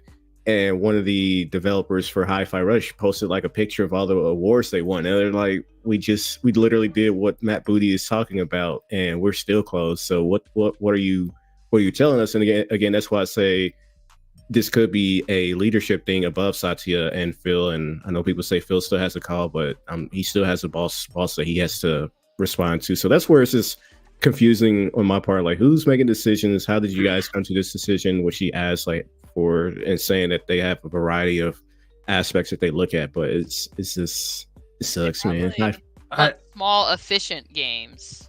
I also feel like in the case of, and I'm only speaking because I'm like a huge Arcane fan. So specifically in the case of Arcane games have never sold well. And I see what Jesse B in the chat said. Like, people killed Arcane because they didn't buy those games. It's like Arcane games have never at any point in their history sold well. It was kind of like, and that was one of the reasons that, me personally, I was so excited when Microsoft got them, because I got to be honest with you guys, like, money wasn't going to be an issue. Yeah, I eventually ended up loving Prey, but when I played Prey for the first time, I was like, this game kind of sucks. And then the years later, I went back and played it. I was like, wow, this is actually really, really, really good. And I was like, okay, Microsoft owns them now. Money isn't an issue, just like you said, Logue. And then, of course, Microsoft being a corporation, they do the whole the whole PR thing of like, money is the thing. Yeah, this is going to be great for these teams because now they don't have to work with like a huge fear of not succeeding or being closed looming over them. It's like, you said all the right things. You knew exactly. I mean, granted, you're buying Bethesda really for Bethesda. It's like Arcane and everything else kind of just is there because it's there, but it's like you're buying Bethesda for Bethesda. All out, but like, yeah, exactly. But like, it's one of those things. I look at that situation, I'm like, if that's how you guys really feel like closing down Arcane Austin, why not close them down before Redfall even released? Why not, like, as soon as you get them, be like, okay, we're going to make some moves you guys aren't going to like, but we're not going to waste resources on Redfall. That's done. Yeah. Get it out of here. PR. But like, it's kind of nuts that you guys wouldn't do that right then and there, because you seem to have no problem. In my opinion, go for it. And I tell you, I got a hell of an opinion right here. Sure. So obviously, like, they had mentioned timing as part of a factor in this, right? And I think everyone is really looking over how important that statement actually really is, right? Because if you look at the timing for Xbox, we've all been here, or at least most of us have been here, saying that, man, Microsoft has been lacking for some time. And now we're starting to maybe see the downhill where, there's a slide, right? And you can actually, instead of chugging, you can just ride and have a good time, right? And with that being said, Microsoft has had that issue for a while. So anything that was coming to Microsoft being purchased, so all of these different games from, like Obsidian and In was it, Exile, in Exile and Double Fine, Ninja Theory. Double Fine, and So all of these different studios, and then the Bethesda studios eventually came through. They came through in a moment where Microsoft needed saving in the sense of IP, right? So any game coming to bat needed to kind of jumpstart that kind of heartbeat that's been kind of lacking, that's been extremely docile for a while. So a couple games come, but they're much expected games. Forza comes, Forza Horizon, a Halo comes out. So it's just like the usual suspects came through and they did usual suspect things, right? But the new flashy thing was supposed to, put that spark in the heart to make it start pumping faster, right? Hi-Fi Rush was the first thing to come out last year, right? Surprise drop too. And it was a surprise drop with no marketing, so that did not help it. All right, sure, it was exciting for us. We were quick to play it, but as we've said many of times, we are the minority, right? Us that easily, quickly know about games and where to play, how to get them. We are the minority. We live for this shit. The majority of the people were like, "What game? Has that not been there for the last year?" Or like they don't fucking know, right? So Xbox and marketing. So with that being said, the only thing that they have been marketing for a long time was Redfall, and we've seen how that came out. Then later on in the year, Starfield came out, and I feel like I could comfortably say that Starfield did fairly well. It probably didn't do as well as we may have imagined it possibly doing, and it damn sure didn't do well enough for what Microsoft wanted it to do, or it would have saved Hi-Fi Rush. It would have saved an Arcane, but it didn't help that heartbeat jumpstart enough. There wasn't enough electro there, right? I just want to say real quick, I don't know if Starfield succeeding, because they were saying how part of the studio closures was because they wanted to focus, like they say they were low on resources, but they wanted to like focus people on specific projects. So I feel like if Starfield did succeed, it would be more so less of keeping Tango open and more so like, okay, Starfield was awesome. Get people on Starfield, more people on Starfield, because they said that one of the issues was like their resources are lacking, their manpower were lacking. I think it was the head of ZeniMax that said something along the lines of things. I have to look into it, but that was one of the reasons that they said they closed these studios, because of resource and staffing. So I don't continue. I'm sorry. Yeah. Let me keep cooking because I'm not quite done yet. I'm almost there though. So Starfield comes out, creates a little bit of like excitement and gets a lot of people going. Numbers are up. They're talking about it nonstop. And then it's like the only thing though that people are still talking about through the rest of the year. Forza comes out. It was that exactly. It was just like, okay. Forza came out towards the end of the year. It was just like, all right. And then it was more or less like, let's talk about next year. And we're kind of done talking. The only thing that's still relevant today from last year at from Microsoft's game announcements, as we see, is only Starfield. That's the only thing still relevant today from last year. And that wasn't enough from them in particular. Now, I want to take this same situation with Redfall and Tango's Hi-Fi Rush, and I want to move this to 2025. So now you have Starfield that came out. You have Indiana Jones that came out. You have Fable that's possibly came out. You have, all these different games, Hellblade, yada, yada, yada. the ship is moving. There is a pulse.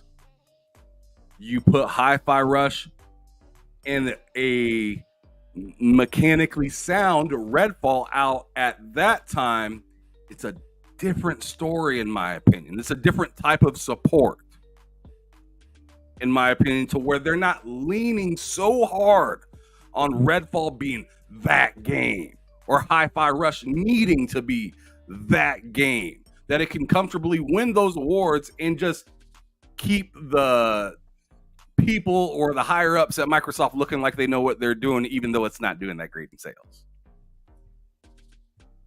I think those two situations are totally different. And right now, the whole problem with Tango and Arcane Austin was, man, they got put in a situation of saving something when they didn't have the capacity in the first place, and the history showed it. My thoughts. Raichi makes a point. Turn 10 should be closed. They can't do that. Forza messed big time.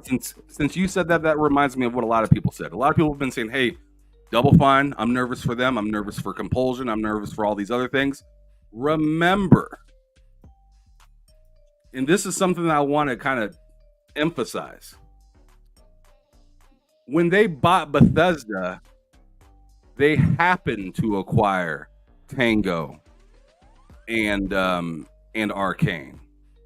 But we can all say they really wanted Bethesda out of that purchase. Could we agree with that? Yeah. Yeah. Oh yeah. Souls. When they purchased Compulsion, who else did they get? Wait, you said when they purchased Compulsion? Mm-hmm. Just Compulsion, or you talking about with the whole set that they were acquiring at some point? Yeah, okay. All right. They're all independent. I get what you're saying. You as well. Double Fine. Who else came with Double Fine? Just Double Fine. Double Fine was by itself. Exactly. They purchased them for them. They purchased Bethesda for Bethesda and happened to get Arcane and Tango. There's a difference in a direct purchase for you versus a purchase that comes with other things that I have to now figure out what to do with. And I think, that's the thing. Yeah, when you purchase as a group, some of the other studios, I might be worried about them in the future if they continue to do. But I also think that the fact that these studios were surviving completely just on their own, chilling. I mean, not chilling, not surviving. They struggled, but yeah, Double Fine crowdfunded. I mean, but the fact that they were still a thing. Are you Tango and Arcane? I mean, those were I'm surprised. I don't think they would have been a thing still. Fine and been a thing still if it was on its own. Yeah, no, and I think that's the key difference too. Mm-hmm. No, that's fair because I'm seeing that's just one viewpoint or thing that's necessary to point out. It's I know people don't want to hear it because studio closure don't make no type of excuses, but it is fair to say, had Microsoft not acquired the studios, how long would have Arcane, Austin, and Tango been around if they didn't acquire them? So their acquisition let them put out another product and had another chance at breathing life into their studio. And another thing too, as a hero. What? The last thing I want to point out too that some other people were pointing out that I was listening to is how Arcane following Redfall, how much of the studio left after Redfall shipped? 70%. So they were already operating on such a small amount of staffing at this point. So I don't know, and I think it's just the weird. I just keep going back to Tango because I love Hi-Fi Rush, but I think someone was saying after Hi-Fi Rush came out, they were actually looking to hire people for Tango. So that's again where the confusion just comes into, at least with that studio in particular, where it showed to be having some type of rise in a sense, and a year later it still gets closed. I'm like, man. I do want to put the asterisks on Arcane with the 70% of people leaving. They left because they didn't want to work on the game. Yeah. So like that's something to consider. Like, hey, Microsoft, maybe you should have did something at that point. But at that point, maybe Microsoft said, "This is what you got, and I need you to prove how good you are because you were working on this before we even acquired you." That's insane. So it's insane, but they're like, "Hey, we're not starting completely over on another project for you. You already chose this lane." That's Did they choose and that might be very asshole of me to say, but is a company nice? Answer me that question. No. But did they choose it?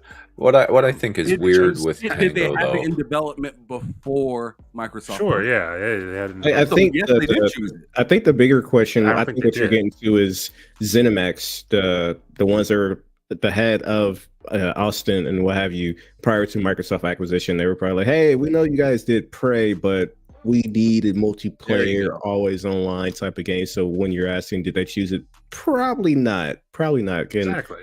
Yeah. ZeniMax chose it. Sure. I could see that, but like, I mean, that's kind of another piece to it, though, as well. It's like you got to remember, ZeniMax is was still around and very into what they were doing, and they were probably like, "Hey, we told them to do this, and we thought this was a good idea," and they're doing that. They flip it. So by the time Microsoft gets it, they're like, No. They said that you're doing this, so you're doing this, and we're gonna see how this goes. It kind of reminds me to of be honest, all of these people, all like whether we like it or not, whether it's PlayStation, Nintendo, Xbox, anything, these developers and these IPs are just test subjects. At the end of the day, that's what all of this is. Each IP and each time they put it out, it's a test to see if they are still as consistent as they were before, or if they can re-innovate something new, or like it or not, that's just what it is. It sucks, but I'm just a consumer. That sounds so depressing. I think Tango confuses me a lot because Phil's been chasing Japanese presence in studios. They get one and then they close it. I mean, That's a bad look. I understand people are like, but the Japanese studio, right? but they weren't. But you want an actual studio Japanese studio that people buy the games of. People play the games. Well, I don't. Was did Evil Within flop that bad? I mean, the first one was okay, but everything else, yes, absolutely.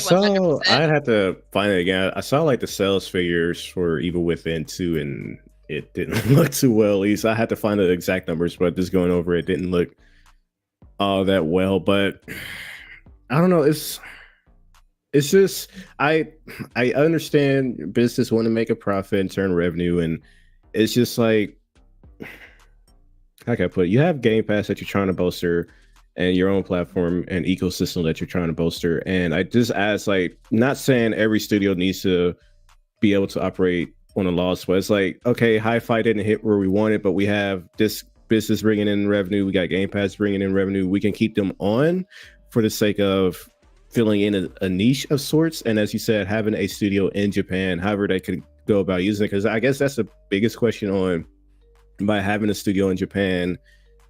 What does that do for us aside from just saying we have a studio in Japan? So if they had a proper answer to that, and again, Hi-Fi rushed in, hit the numbers, but that's fine. It's vital to us because this is our plan with a Japanese studio, or this is our plan with the type of game that they're producing. Then we can lean on the Starfields and soon to be the Call of Duties to cover whatever costs that they missed out on. So, but you know, they got the. Go ahead. Oh, I'm just thinking, like, it depends what your strategic direction is, right? If you've got a strategy where you want to build out a presence in Japan, maybe you have a loss leader there for now, right? Yeah. And you support that infrastructure there, and you support that team, and maybe bring in people that can guide them in a direction you want them to go in, rather than shutting it down and starting over. I don't know. Maybe not. I'm not I don't run game studios, so I don't know. But it No, just that's an seems excellent odd point, yeah. considering what we've heard for years. Mm-hmm. But again, I don't think Phil's pulling the strings anymore. I think he's having his strings pulled and being told what to At do. this point, yeah. Also, for the whole Redfall thing, like, you know, Arcane working on Redfall and just seeing it through. Didn't didn't Phil Spencer come out like immediately after Redfall released with that interview and say like we should have been more involved? Yeah, Right. that's Like, and that's you should have. That is that's just you fucked baffling up. to me. Yeah. So it's like then what happened? You know, They got it is what it involved is. and It's all shut it done down. now, but it's just like it's all hindsight shit. Yeah, pretty much. So and that's the again referencing. I think it was Jason Schreier and Bloomberg that had information on the town hall that they had is hearing their resources. I think the phrasing that I always laugh when I say Matt Booty had put it is that it's like having a piece of bread with or very thinly spread peanut butter on a piece of bread or something like that. And I'm just like, you're Microsoft. How do you get to the point where your staff is like we feel understaffed and we're not paying attention? This was their superpower. Yeah, I thought this that is was the reason insane. Why? Yeah, we were all concerned when they said they're going to buy Activision, because then everyone made the logical conclusion of what would happen if you had all this IP and you had all the money in the world. Mm. And I don't know. I don't know how their hiring goes about, but anytime I hear that we're lacking resources in one way or another, and you're under Microsoft, and I'm sure they have like Microsoft as a whole corporation has X amount of funds that they're going to allocate towards the Xbox division. But it's like if you're trying to grow your gaming division, maybe give these developers what they need, whatever the resources might be, whether it's better equipment, whether it's hiring more people to help get it across the finish line. Because again, with Redfall, you're saying we're putting so much effort into Starfield and we didn't put enough attention on Redfall. Like, what type of, what's the word we're looking for, like checkups you guys go about doing when it comes to getting the game out? And I think I'm trying to recall if Phil said we ran our own internal measurements of Redfall, and I'm trying to think if he said it didn't hit the targets that we wanted to. And I'm just like, yeah, like how far away did you test the game? Like, was it, the game's launching in 2 months, what's it looking like? Or did you do like a yearly milestone checkup or something like that, you know? And that's just again the question on, and a lot of people are saying like Microsoft acquiring all these studios, can they handle having all these studios underneath them? And again, if you're ignoring Redfall so you can look at Starfield and not giving them the attention they need, then it is, I mean, it's exactly that. Like you can't handle the studios. You're like, well, we're not giving them what they need. We're not paying attention to the progress and the milestones and where it is. And the fact that they had to wait so long for a 60 FPS patch to come out, and it's just a lot of questions, and just leaves me confused as to what they're doing. I think a lot of answers, or at least some answers, we'll have a good idea of things once we get to this showcase, and if they show us Perfect Dark, because I feel like if they don't show us Perfect Dark, that game in particular, then I don't know what the hell you guys are doing over there. They I don't know what you guys are doing. I forgot who said it, but they said I heard this week that Perfect Dark is in rough shape. Yeah, that's yeah. I heard. Yeah. When's the last time? When did we see that little trailer thing they did? It was, how many years ago was that? I think that that was Game Awards. Was It was it Game Awards 2021? 2020. 2020? Was that Yeah. Game Awards? It was before, because it was before. I believe it was before. I know they did an announcement in 2020, December let me look it up. 2020 is what it's saying. Yeah, December 2020 is the Game Awards. Yeah. Yeah. So, You know, all they need is There Viva should be, Pinata. That be some game news on that by now, I would think. Exactly. That's what I'm saying. Like, if that game is not there, then I don't know. I don't even know what to think at that point. mm-hmm. Because that's like of all the studios you own, like Ham, you mentioned Obsidian and Exile and all those, and then obviously with Bethesda and you know Arcane and id and everything. Like, but like this is the studio you guys made.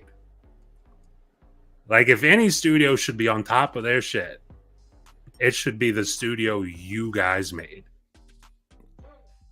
But we'll find out. We'll find out.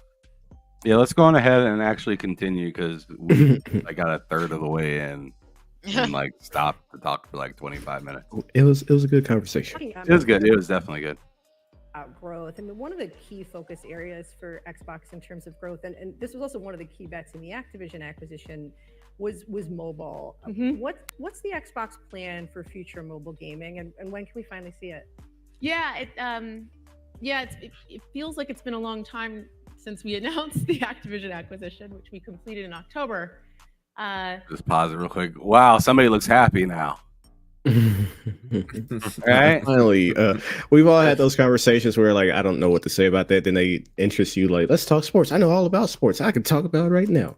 So. Yeah, exactly. She is like remember what I had the screen paused on just moments ago, and now look at that face. She looked like she could see Jesus. She's looking off. There he is, right over there. The Holy Ghost. And the whole thesis about that, a lot of why we did it was about mobile. And we felt strongly that there has been an opportunity for there to be an experience on mobile that is centered around gamers. Like, we talk a lot about how there's 3 billion gamers in the world. 2 of those billion play on mobile, and half of those actually play on mobile and they play on another device. But there isn't actually a gaming platform and store experience that is centered around players and goes truly across device, where who you are, your library, your identity, your rewards, that travels with you versus being locked to a single ecosystem. And we've recognized that opportunity for a long time, but we wanted to make sure that anything we built was really grounded in people who play those mobile native games and the creators of them. And so being joined with a team that has real deep expertise in mobile was important to us. But we are that now. And so in July, we are going to be launching our mobile store experience. We're going to start actually by bringing our own. This is the real reason she was there. So you're going to see games like Candy Crush show up in that experience, games like Minecraft. And then we're going to extend that capability to partners so that they can also take advantage of it and have a true cross-platform gaming-centric mobile experience. We're going to start on the web, and we're doing that because that really allows us to have it be an experience that's accessible across all devices, all countries, no matter what, independent of the policies of, closed ecosystem stores. And then we're going to extend from there. So I'm excited about it just because it's something that we've wanted to do for a long time. We've heard gamers talking about it for a long time, and we're now at the point where we can take those steps. And so in July, All right. So Microsoft and mobile gaming is the part that we're on right now. And shout out to Sir X-Man with the $2 super chat. He says, new season of Doctor Who tonight. Please be good. I have not watched that show before. I'm sorry, it's gonna be terrible. How do I know? I don't know. I don't know. I'm just saying it's gonna be. You gotta set proper expectations. So if it's good, oh, that's amazing. My expectation was already low, but disregard. Sure, I use that point of view a lot, so I get that. Did you already read Ray Cheese earlier, Luke? No, I didn't. Okay, Ray Chi with the $2 Canadian. In the conversation.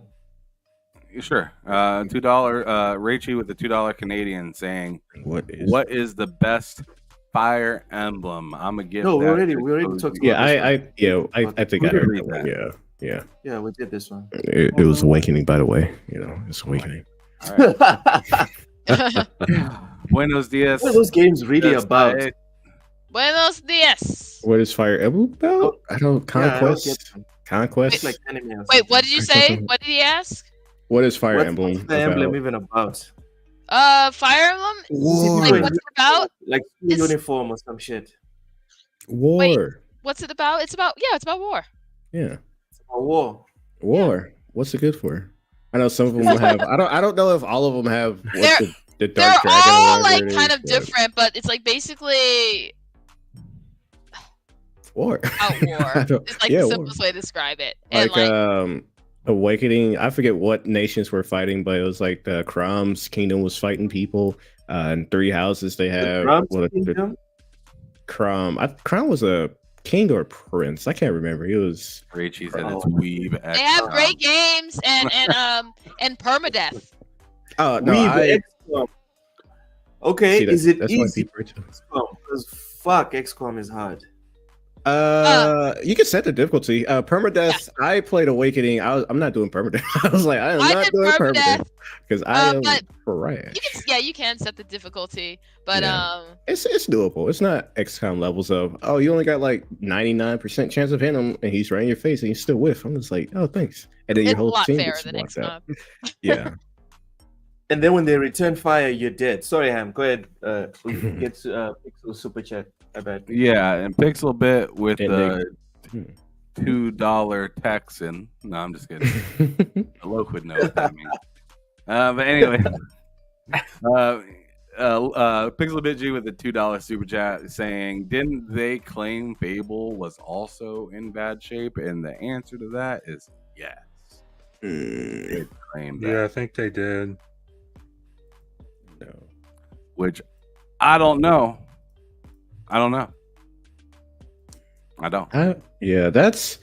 I don't even want to get just talking in circles. I mean, on that one, but what I don't want to do is sit here and bitch about it and then find out it's fine. Until we actually see it. Perfect Dark, I can understand because they had a whole bunch of people in their studio and people left. The guy that was with Insomniac, was it Insomniac? He went to Initiative and he was like, I'm going back to. He was like, I want to retire. I want some time to myself. A week later, I'm at Insomniac, y'all. So I ain't coming Perfect Dark. facts, but I'm gonna read this first. He's Sirac saying with the $2 super chat, saying, "I'm sorry, but Sarah was being so vague on show." So Corporate speak. Corporate speak. Yeah. Corp speak. Welcome. Yeah. This is. I mean, I don't know why people are surprised that that Sarah Bond is very similar to the other executives. They were Like like- she Her wasn't Her gonna- interview was probably like, I don't how know well if can you corporate speak? I Whoa, how low?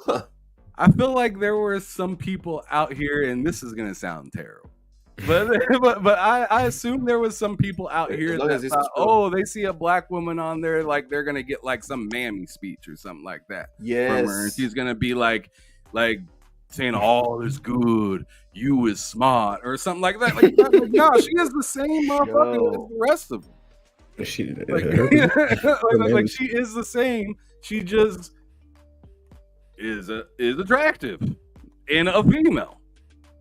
So like, I don't know. Like she is. The same. I mean, it's no surprise here, especially given what happened.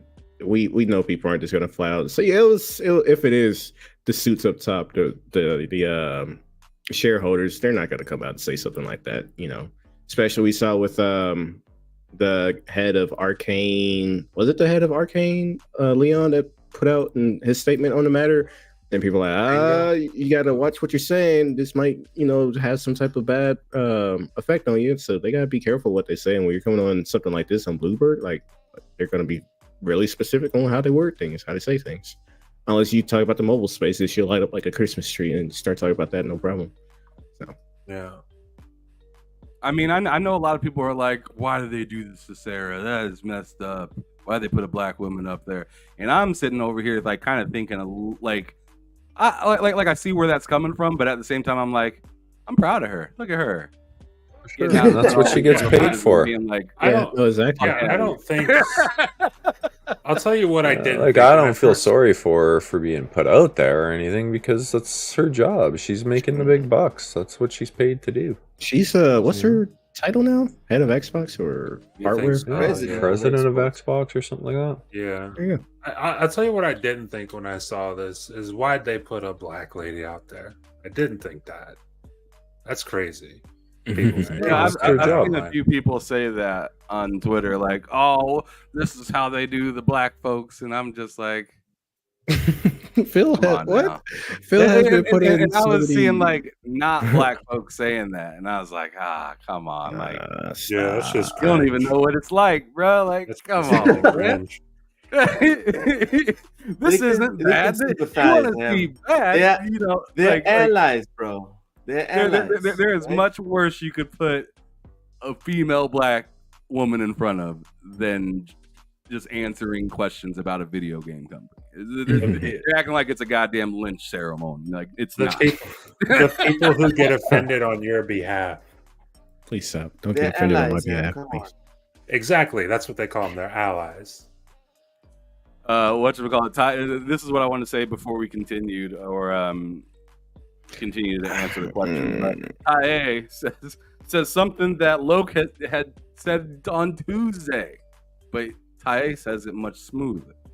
My bad, Loke. But Loke's playing Stellar Blade. He doesn't care. What He's playing Stellar Blade. I know, right? Loke is. Yeah, he's is playing. What do you say? them palms. He's are playing. All this negative. All this negative Xbox news. Once Hellblade 2 comes out, showcase drop, all this will wash away.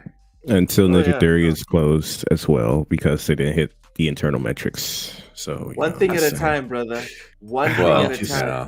You Yeah. have to be born, You know- so you have the privilege to die. Sorry, go ahead, man. No, I'm worried about Hellblade. It was my most anticipated game of the year, but the lack of advertising for it. Well, the marketing. Where's the marketing? They haven't. They Marketing say all crap over the about place it. right now. What are Is you it? talking I haven't about? seen Yeah. it. Where Yeah, where is they're it Seen taking, being? like, four picture. different advertisements on it. I've seen one on Reddit. Okay. When I was fucking Okay. around on Reddit. Okay. What I'll are they- understand. Credit. My question is, what are they doing outside of? I know a lot of people are on Twitter, but what are they doing outside of it? Because I think Yeah, like I don't see any Yeah. signs anywhere. That's what I'm talking about. Like I go to GameSpot or wherever like I don't see anything for it. Like nothing. There's Whereas a wild- Spider-Man, you see that shit everywhere, right? Like that's what I'm talking about. I'm not talking about tweets with a picture of Senua on it. I'm still on the same train with you when it comes to I need to see better marketing from them and in a physical sense, not I don't so know, much maybe a I'm digital. crazy. Like I understand it's going to be on digital things and it's going to be on some TV channels and whatnot, but sometimes it's good. I don't know.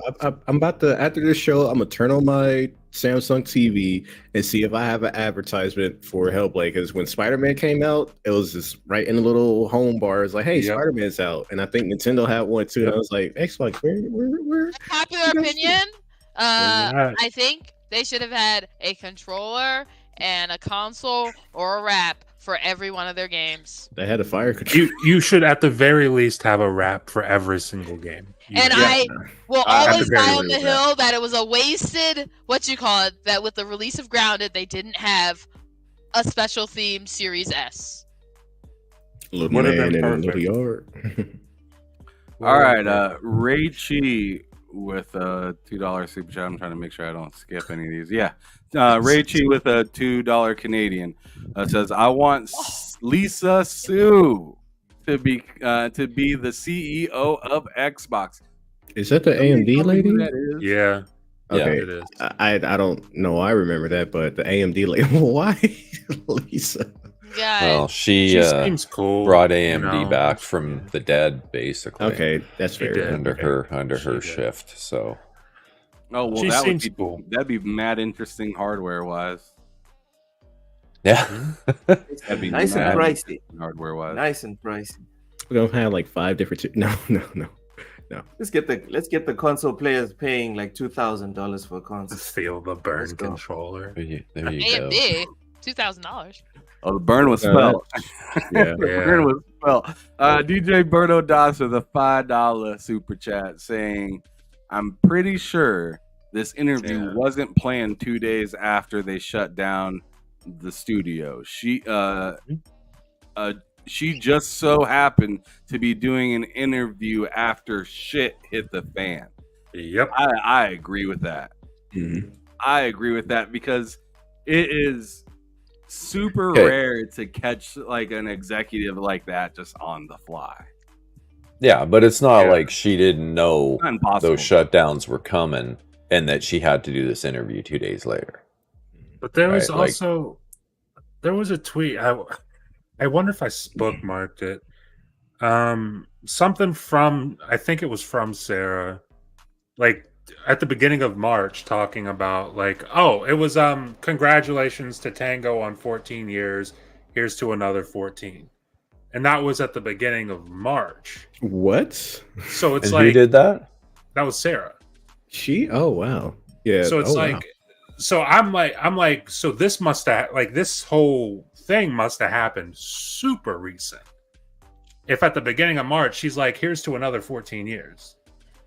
Yeah. So, I don't know, man. I don't know. I'll just speak from my own experience. I've been in meetings where the plans are being laid out, and then the next day they're sending out congratulations, and then the day after that they're, and I'm condensing that time frame, but we knew exactly what was going to happen in 3 weeks, but you're still doing the stuff like nothing's going to happen.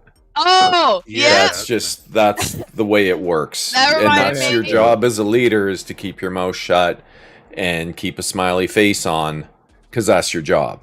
That reminded me that yeah, that sounds just like what Ray Cheese referring to with the whole Jim Ryan going to that studio, throwing him a party, and then what he doesn't say on the way out the door. Yeah. You see, you gotta remember too, like, these are all public companies, right? You've got to keep that public face on. You can't be leaking anything or letting anything slip out, or even letting people speculate that there's something going on, because suddenly you're canceling all your plans with that group, and then that word gets around, and then investors start to speculate that something's going on, and it gets all nasty. You got to just continue on like it's business as usual. I worked for some public companies, publicly traded companies, and I think the best ones I ever worked with were the ones that straight up told you, like, hey, we're letting everyone go. And then a lot of people stayed because they were like, okay, you know what? They're giving us incentives. We're staying up until like this certain amount of time. And we didn't work any less hard because we were like, okay, yeah, get a nice vacation. I had one boss that was just really, I'm going to say, bad that way at one point. We're discussing all these plans and, oh yeah, I know, but we'll just tell everybody this, even though we're doing, and I just, I have a bit of a moral standard, and that really bothered me. So I found a new role. Less moral, stop. I think what was happening, she probably scheduled a tweet a year out from there, and she forgot she scheduled a tweet. And that could also be the case. Yeah, sure. Anyway. And Sir X-Man with the $2 super chat just now saying, I see the IGN pony is still at it. You loke, you. Yeah. Poignant as usual. Appreciate you, Sir X-Man. You PlayStation cuck. All right, anyways. Continuing on. So, Microsoft and mobile gaming now. That's where we're at. Anybody have thoughts on it before we continue? They need to make Viva Pinata and make it compatible with mobile. Anybody have thoughts that pertain to this interview? Oh. Not really, no. I mean, so it's just the storefront dominating. Not was it the storefront, not their mobile xCloud? That's still a separate thing of its own. So those are some serious high heels she has on. I just noticed that. You can take someone's eye out with one of those. Yeah, look at those spikes there. Those are, what is that, like 5-6 inch heels? I don't. That's pretty. I make it a rule to never wear any shoe that you can't run in. You never know when that zombie apocalypse is coming. She just I don't gets know up that and I'd full want to be sprints caught out of in there. those. Guys, Yeah. I always stress like there's impending doom. Someone once said that to me, like, why are you like? I went to like this fancy event and I was still wearing I was wearing fancy sneakers. They were like, by that I mean they were all black with no logos, but they were still technically sneakers. And someone was like, what? I was like, yeah, you got to dress like you always have to run. That's fair. You gotta be prepared at all times. Sure. All All right. right. Well, back Let to her roll. the mobile part of this interview. Nobody else has anything else to say? I'm excited to see because I actually do play on mobile, so I'm excited to see what mobile efforts anyone has. The developer from Mighty Doom. Like you tell me you're doing the mobile story, you got rid of one of your mobile developers. What's going on? No, Who was doing that? Was that Alpha Dog or was that Roundhouse? I think that was Alpha Dog. I think Alpha Dog was doing that. All right. Yeah. Yep. So it's interesting to see. I'm interested just to see how it works with like rewards and Game Pass. Like I'm really interested to see how that all kind of correlates and stuff like that. Like as of right now, like you get like 5 points, which isn't like really anything. It's like half a penny, damn near, or something like that, for playing like Jewel on the Xbox mobile app right now. And I'm wondering if that's going to change to like Candy Crush, and is there going to be like Game Pass benefits that come with Candy Crush, or is it just Candy Crush? And I'm just kind of interested in how they're going to be marketing in that sector. And it's also a little bit interesting as well because now you have people that are on mobile devices having to directly go to your application to play to play like a Candy Crush and something like that. And I'm wondering if that's going to be like anything like this current situation that we had with Sony, or if they're just going to be very open and just let whatever market do whatever that they want if they already have it in place as of right now. Because this is another one of those games that's already out, but now Microsoft has it and they could produce their own type of EULA for you to have to sign. And will that be anything like this Helldivers situation at all? Like, so I'm just interested in how this integration is going to work and happen and who it's going to bother, because there's always somebody that gets bothered whenever anything happens. So I'm just interested in who's going to get affected come July. That's where I kind of sit with this whole Microsoft and mobile gaming right now. I'm looking forward to the Windows Phone. If we're so lucky. Yeah, bring that back. Bring that and the Zune back. There is literally no reason to bring the Zune back. The Zune was the coolest thing at the time. Everybody had an iPod Nano, and I put out the Zune, and I was like, "Fuck that iPod, don't need it." That's kind of how I feel with like. If you need the Zune so I can get a Windows Phone, it's fine. I can deal with that. Honestly, the Windows Phone would probably be just integrated. It's all the same thing now. There you go. And then make it like a version of the Switch, but for Xbox. Oh, and you can just dock it and. Oh fuck yeah. Then I don't have to make excuses for the wife either. I'll just be like, no, babe, I just need a phone. Just dock your phone. Yep. Pull out your controller. Oh. Yes. Yes. And then when I'm traveling for work, this sounds awesome. And they can make docks that hire include all me the and Cozy. Everything. Hire me and Cozy, Microsoft. We'll sort out all your problems.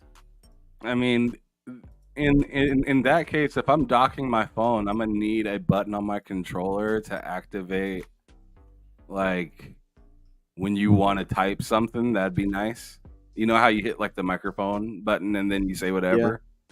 Yeah. Mm-hmm. I'd need that like button on my controller so I can control my phone. I would honestly go a step further. Nice. I'd have like a dock for the TV, like just a standard dock you get, but then peripherals for the dock. Say you wanted to actually sit at a desk you could get a dock and you know, the same dock, it'd just be like either HDMI output or full keyboard and mouse. Okay. I mean, this is all going to be interesting because I'm just wondering how this is all going to come into one package, because from what they sound like is they want everything to kind of be playable everywhere, and that's the device that they're looking to come out with, is something that can literally touch any of their games. So I'm just really interested in seeing how that kind of works out. And how do you play like a Candy Crush from your couch when usually it's like a touch screen kind of game? I mean, you can right? play. If you play match, I guess it would just be scroll and select. But the kind of people playing. But would there be a lot of people who wanted to play Candy Crush from their phone? What do you call it? From a console? Couch. Probably not. But if it's across mobile, at that point, laptop, I'm just gonna go play Jewel. Yeah, that'd be so slick if they had like I think it was the DS, or I think what was the one that had the screen on both of them? Yeah, the DS. So 3DS. The the 3DS. That would be cool, because then you have the screen right there in case you actually like to just touch it. And I think having the mobile store depends on how they incorporate it, but I'm looking at it from the perspective of with xCloud, and if they can get it, how can I put it? Let's say you're playing Call of Duty on, I don't know, xCloud or whatever, and maybe you want to buy something, and you just make it with the mobile store app. It's easier to put your credit card information in or something like that, because you can't really buy anything on the current Xbox mobile app. Like you used to be able to look at prices and stuff like that on the mobile app, and then for whatever reason when the Series X came out, they took that away. I'm like, why'd you take that away? The same way they took away because the console companion and the app on mobile used to be the exact same thing, and it was amazing. Yeah, and it was useful. Maybe that's how they'll try to integrate it with their bigger first party titles, and not just their mobile games. Like, hey, you can buy your mobile game gems for whatever currency it is in Bejeweled, but hey, you can also easily buy your Fortnites and your Call of Duties, or buy a brand new game entirely through our mobile launch ads. So maybe that's how they're gonna utilize the mobile store. I don't know. I don't really do too much on the mobile side of things when it comes to buying stuff, so we'll see. More cozy department. Let's go on ahead and move on now. When it launches, at that point where we can take those steps. And so in July when it launches, we at that point at the beginning see Candy Crush and Minecraft in it, or how soon? Or you'll see things roll out over time. Do you know how soon partners will be able to use it as well? You know, our goal is to get partners using it shortly after launch. We really want to make sure we start and we scale using our own IP first. That allows us to make sure that the experience that we bring partners into really builds on all the quality and learning that we have as a team. Another big discussion point in the Activision acquisition was cloud gaming and how big that market really was. When will we really see it gain traction? Is it gaining users finally in any particular regions and scenarios? How is it doing? What do people use it for? Yeah, so cloud gaming, for those that don't know, I don't know if everyone here in the audience is familiar with it, is just the ability to play a game natively from the cloud. So you don't need to actually have a piece of hardware in your home, and you can experience something that's AAA Xbox, also known as cozy gaming, on any device, regardless of the local compute that you have. And we have been investing in that for some time, because we really believe that opening up sort of these beautiful immersive experiences to more gamers is important for industry growth, for developers, and we know people want to play those experiences. And we're seeing tremendous growth there. We have more demand than supply in that area, and you'll see us rolling out more capacity, introducing more options for people to jump in and play on the cloud. And is it growing faster than the overall market? We were talking about the market itself is down. Where is cloud gaming? It is growing faster than the overall market, really bringing in new players and growth for us. So it's an area where we're investing more and we're excited about. Earlier this year, Xbox That's announced for the interesting. first time that it was bringing Did anybody have anything to say about that before we just continue? The only thing I gotta say is hearing that their cloud gaming is growing, but you need Game Pass to do cloud streaming. So I'm curious on what the numbers. I know you can do cloud stream from your console, remote play to your console and other devices, but strictly saying, hey, if you don't have a console, as she was saying, that you need xCloud to stream that. She's saying they're seeing growth, they're seeing more demand. So I'm just curious on Game Pass numbers since that ties into it. So I'm wondering if it leans more on like the growth of Game Pass as in numbers, or if it's more on the side of people that have Game Pass are now realizing that they have cloud gaming and are using it more than often. What I'm going to say is or more than before. Late last year, I started noticing a lot of times I would actually have the thing pop up where it was like, oh, it's going to take a little longer because people, and as someone who regularly was using it, I was like, what? This is an outrage that I suddenly had this. People are using it? I never had a queue before, like late last year. I'd never really had a queue. And then late last year, I suddenly started seeing queues pop up for like games that I would regularly I remember seeing that a lot on Twitter. A lot of people were complaining, oh, there's a queue here. There's a queue. What's going on? Why is there a queue? And it's like a lot of people are using it. I went ahead and weren't they just saying though? I was gonna say, like, didn't we just hear like last fall that cloud gaming wasn't doing well?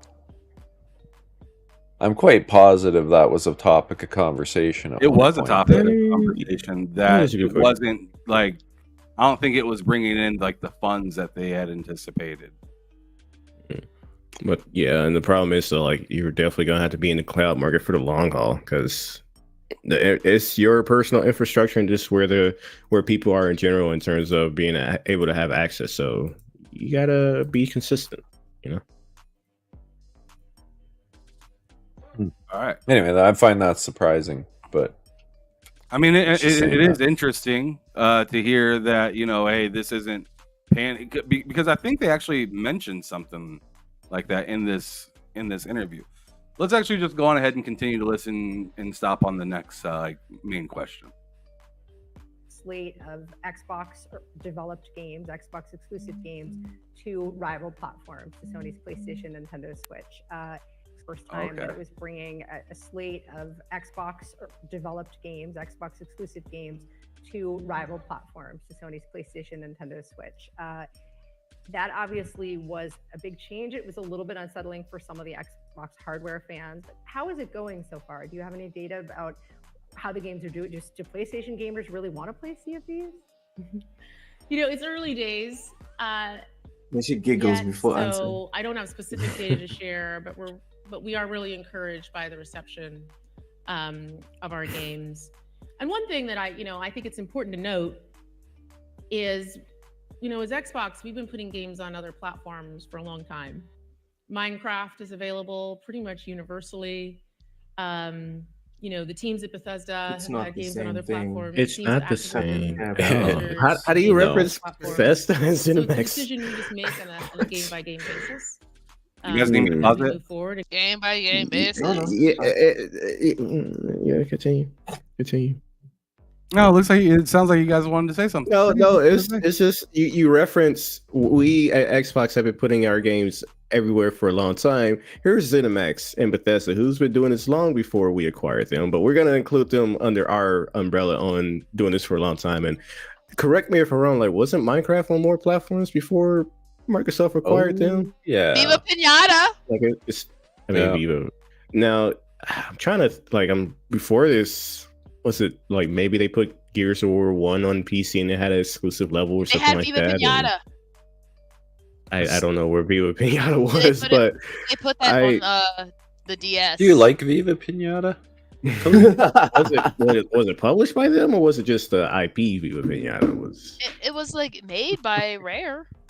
I mean, I don't know the history of you, to be honest. So maybe that would have been Move on. her gaming Move moment. on. But yeah, I'm sorry. Rosie, That's do you about know it. the history of Viva Yeah, Pinata? Chef, it's a You know gift. what? Let's not go off topic. But that's all I gotta say is when she referenced those games, I was like, that don't count. Like Logan said, that I that's think not the it's. same. That's I not the agree. same. I think it's disingenuous to do that. I want to say real quick, I just looked over at the comments and I don't know what particular party he's talking about, but just saying Mike Johnson in the comments, it's a lie, and then 2 comments later, it's confirmed a lie and all caps. What's a lie? I don't know, but it just made me laugh. I think he's talking What's about the the line, cloud Mike? gaming thing. Oh, yeah, and maybe. growth or something like that. Who knows? I don't know. Anyway. Okay. Let her go. And Moving continue on. to execute on our strategy by game basis as we move forward Game and by continue game to execute basis. on our strategy. We've heard This is that why before. people don't have faith. Time, we've talked about mobile. We've talked about Well, cloud hold gaming, on. of course, Like, X- because she included Bethesda and all that. Remember, the Bethesda purchase was about providing great experience for platforms where Game Pass exists. So Famous I was last words. throwing that out there. Yeah. Xbox itself's heritage is in console, and the energy around the console right now is a little challenged. Many of the hardcore long-term customers are worried. They're worried about the release on other platforms. They're worried that that may indicate that Xbox is defocusing its own hardware. What do you say to them? How do you make them feel like Coke, Xbox is Steve, still for that? Malt. Yeah, Exactly. Opium. How do you make them feel like Xbox is still for them? Yeah, I mean, first the worry that I see is happening across the industry, and I think is a lot of what we're seeing, just industry all up. But specific to core gamers, my focus has really been on engineering and building that next generation hardware experience that really taps in to their needs. I talked about this a little bit publicly a few months ago. I talked about how our focus is on delivering the biggest leap ever, and that's about really thinking through every aspect of what that hardware and what that experience delivers with the core gamer in mind. And that is about power and performance. That's absolutely part of it. But it's also about the ability to be able to play all of the games. I mean, we have people who have been playing on Xbox for decades, have invested thousands and thousands of dollars and hours with us, and to be able to take all of those games with them into the hardware of the future. So one of the decisions I made when I came in and became president of Xbox was to establish a team dedicated to that, to game preservation and ensuring that future generations, future iterations, that you get to take those things with you forward. The next part of that is saying, okay, I get to bring those games with me. I'm invested in those games. I get an incredible high performance experience on my console, but also continuing our commitment to make sure that gamers can bring their games with them wherever they want to play. That my Xbox library is something that can go with me and that I can enjoy with others. So our long-term commitment to cross-play is part of that, and our commitment to cross-progression and cloud saves, so you can pick up on one device and you can play on another, is part of that. And also our investments in cloud gaming, which you referenced earlier. A lot of those who use cloud gaming are people who own a console. They're just, they want to play it on another device and go somewhere else. So that's the second piece. And then the last piece is about Game Pass. We know our core users love Game Pass. Game Pass is a gaming subscription. You get a whole portfolio of games, but importantly, you get every single one of our games that we build day one in Game Pass. And the quality and the breadth of those games has only been going up over time, and you're going to see some more really big games going into Game Pass later this year. From Activision's across the whole slate. Across the whole slate, you're going to see some really amazing things. So that's what people said when they were talking about the across the whole slate. For us. A lot of the focus at All right. So this time, obviously, it's core gamers for Xbox. just how core gamers should feel for the future of Xbox, right? So who wants to go first on that one? Fine, I'll go. I've been talking too much, so I want to give someone else the floor. You know. Go ahead, cousin. I think the thing is, I think it's a good idea to still like try to placate them, but I feel like the writing is on the wall. But as long as they can provide some form of, the problem with core gamers are both PlayStation and Xbox core gamers are olden people, times people. Oh, they're olden times people. They need to get with the times. You think, your favorite plastic box, like, 20 years from now is going to, even if you're still a gamer, you're going to get either dragged on the heels of progress or just end up being a retro gamer. And there's nothing wrong with being a retro gamer. But the writing has long been on the wall. I doubt even PS5 is going to sell what the PS4 sold.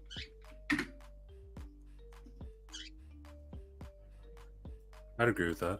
And I think you either have to lay the foundation or just fail. I mean, and you can fail up. You can continue to fail up, especially if you have money to fail up and throw things at the wall and see what sticks. But you have to remember that, but right now they still have to do things for those core gamers to provide them with value so that they still will stay invested.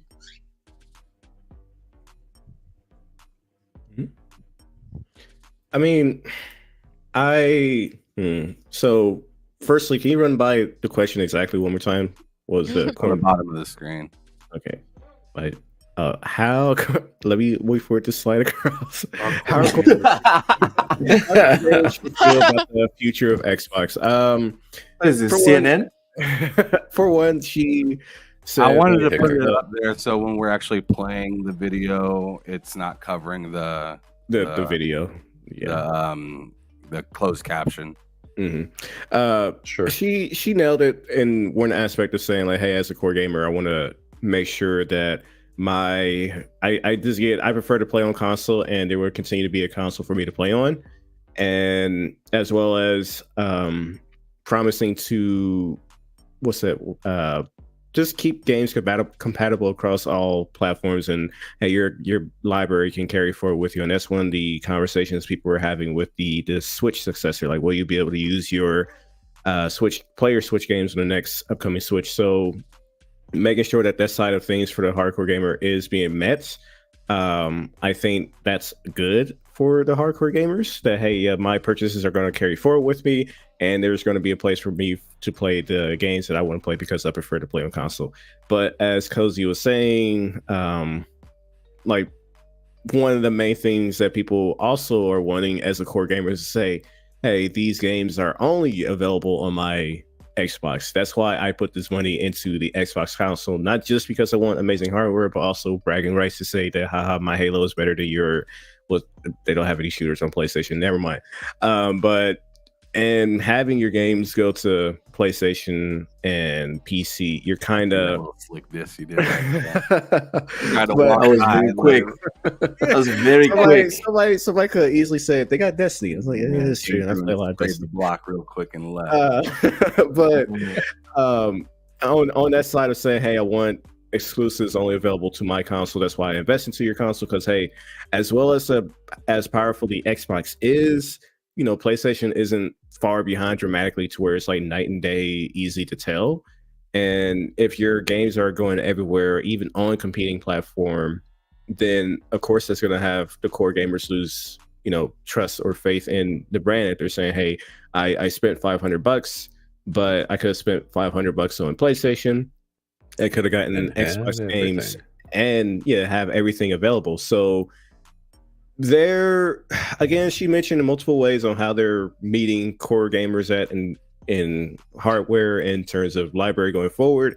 And as she said, also, if you're someone who likes to play across multiple devices, there's something for you. But again, when it comes to the main thing that a lot of people have said where Xbox keeps slipping up at is the first party lineup. And when you start releasing those games, but I can get those elsewhere. Then it's kind of like, as a core Xbox gamer, why should I stay a core gamer? If, as I said, I can drop 500 one time and get games everywhere. And it's not like PlayStation doesn't have its own version of Game Pass, and I know their first party is going there, but in terms of, hey, here's a subscription service where you still get a lot of games in the ecosystem, and you're buying.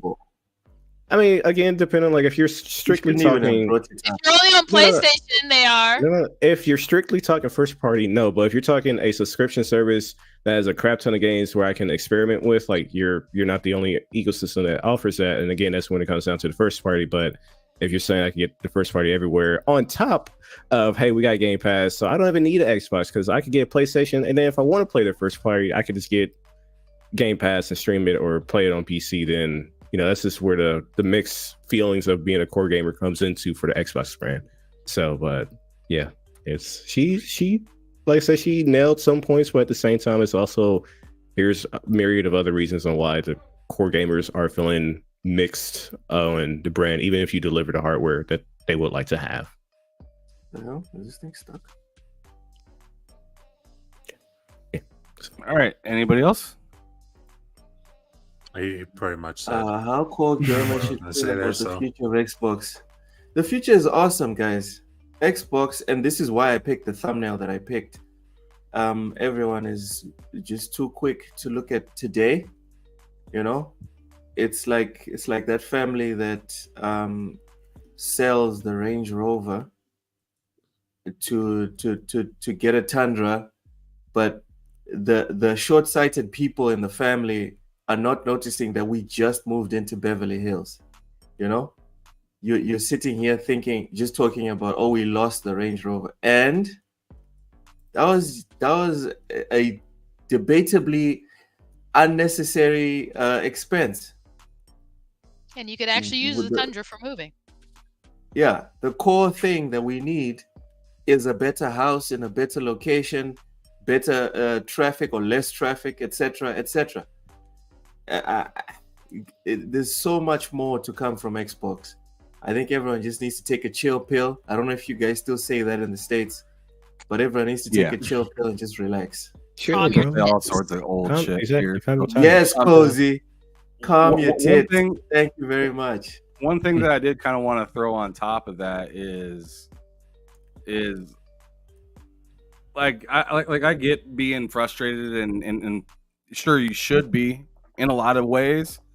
My whole thing is like, Xbox, you're gonna do what you need to do as a business, and I can't get in the way of that. All I can do is be a consumer, really, right? And I can voice my opinion, and I can leave a review. That's where it stops. Well, you can vote with your wallet too. Yeah, vote with your wallet. Well, that's part of it as well. Like, part of your opinion, I guess. Reviewing the game, you bought it, or you played it in some sort of aspect, right? Yeah. So with that being said, obviously a company is going to do what the company does. What I need the company to take note of is we don't need to hear you tell us or reiterate something is okay when you don't even know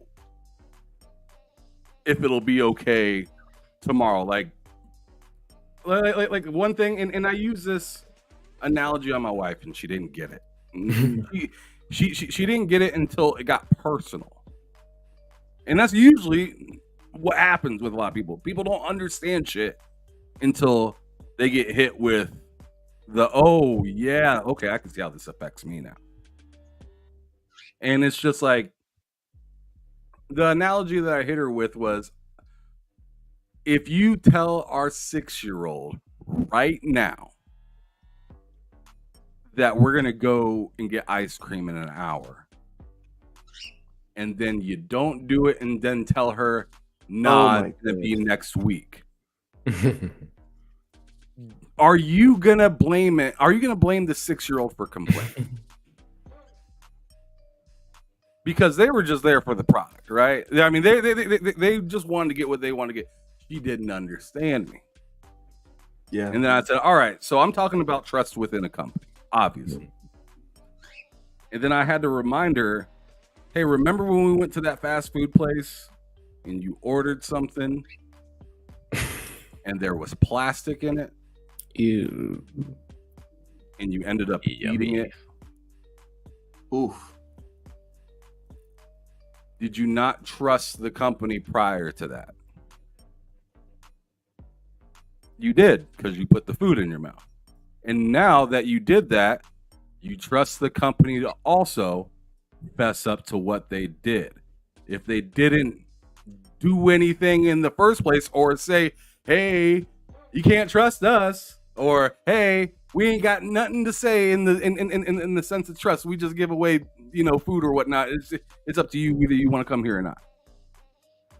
Then it's like, okay, well then it's more than on you than at the end of the day. So like, I just personally feel like people should really just recognize that, hey, that can actually, words actually, and Loke has said this so many times, words actually have meaning.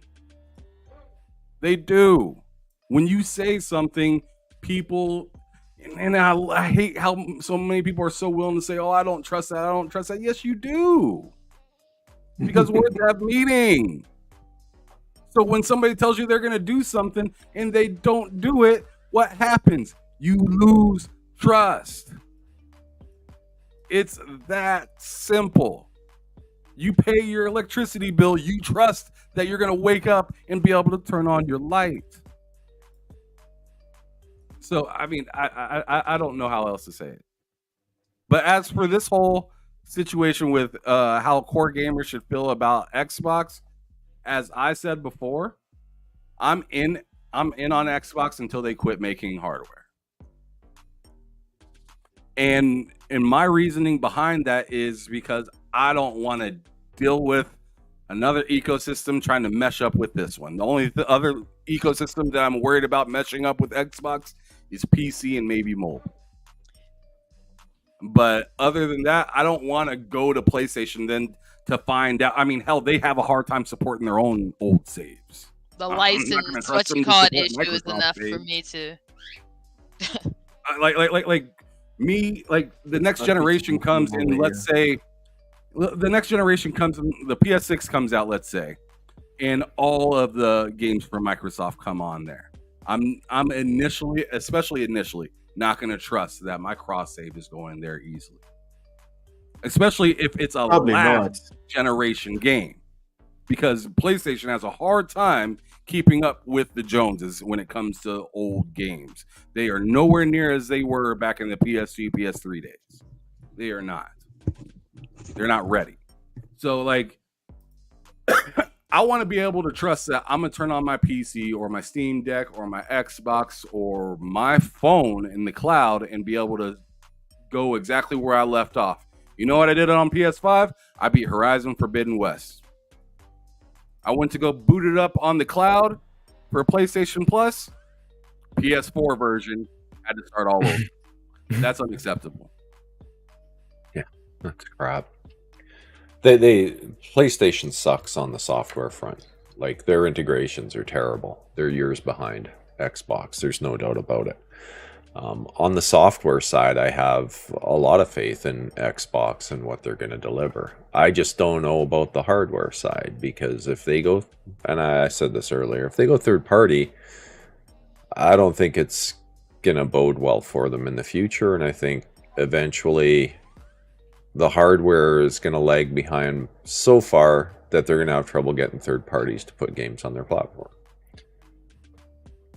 I might be wrong. You know, hopefully I'm wrong, because we need competition in the console arena to keep pricing in check and to drive companies to do better.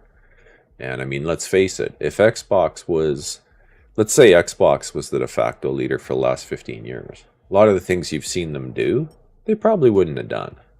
They'd have been sitting back a bit going, yeah, no, we're number one. We could spend money developing all these great integrations, but we really don't need to. we're winning anyway. Our consoles are flying off the shelves. Sony, now they better do something because they suck, right? You'd have seen a little bit of that, right? And the reality is, I think we saw a little bit of that coming into the Xbox One era, which is what bit them in the ass somewhat. So, I think you need two healthy companies scrapping it out tooth and nail for that footprint. And my fear is Xbox has given up on the footprint. They're just worried about software at this point. And I don't think that's going to be good for console gaming. I could be wrong. Hopefully I am. No, I mean, there's some... I know it's very select few games that have done this, but games have skipped the platform already. And if your sales drop any further, like I think they at one point had to. Now I know this is a unique case, but with Call of Duty, they were saying, like, Bobby Kotick was saying, "Hey, you need to change this revenue split for me to get Call of Duty over there because I'm not really seeing good value to bring it to Xbox because the games just aren't selling as well as on PlayStation." So yeah, if they were to stop producing the console, I wouldn't be surprised if we just see games like start to skip it en masse to some extent until it's gone entirely, or Well, it's all about that ROI, right? You gotta get that return on investment of your development time. So I mean, it logically it makes sense. I think we talked about it earlier about the best you typically see is around 10% adoption rate. Well, if you've got 100 million consoles out there, that's around 10 million potential customers or sales. If you only got 20 million out, that's around 2 million. Right? Diminishing returns for the investment of the time. And we know that games are getting more and more expensive to build and produce. And then if your tool sets aren't as good and it takes a little more effort and you're making people develop for multiple consoles with the same feature sets and, all the things that we hear seem to be coming to pass a little bit. And that's my concern. I think next generation, if they're going to have a handheld, they should only have one console. Yeah. And the handheld's the second console. I agree with that. And that's it. Let's not confuse customers. Exactly. And I think both of those things should just run the PC version. So there's only one version of the game. And then Microsoft should go out and spend some effort with the devs producing handheld optimized settings and console optimized settings for that PC version. So as soon as that hardware is detected on the install, it sets those default settings so it keeps it simple. And console users don't have to mess with stuff. And maybe then it makes life a little easier. And also then they're going to get the games. They don't need to be worry about getting cut out because they're running the PC version anyway. And then the games are just there. And then they get the Sony games too. Right? But anyway, that's all I got to say on that. Mike Johnson in the chat calls me out and says, "Ham, what would it take to turn this around?" And I'm going to tell you the same thing, that it takes any console in any generation to turn something around. And it's good games. Viva Pinata. Good games at a consistent pace. And I mean, at this point, I want to play this fucking game. Sorry, Ham. You can. Yeah, it's good games at a consistent pace with very direct and with very direct messaging that can't be misconstrued down the line. Like, I think those three things that you have right there, and then like you can't really miss. Like, you say all that needs to be said, not everything that you're feeling. Like, I don't want to hear any emotions. I just want to hear what's going to be given and what's going to be done, and let's keep it moving. I don't care about how Microsoft emotionally taking care of people's feelings, and like, no, we don't need to hear that at all anymore. In fact, I'd like to, but I'm not going to right now. Reference that Mike Ybarra tweet that he came out with not that long ago, talking about his whole sentiment towards Xbox and how it's really like two different directions, essentially. That and I mean, we've been talking about a little bit here about whether it's third party or if it's sticking with the consoles. And what Sarah Bond's kind of saying in this interview, frankly, is console is still very much in the cards. At least this one is. As for the future, I mean, could we all sit here and comfortably say there's going to be a PlayStation 7?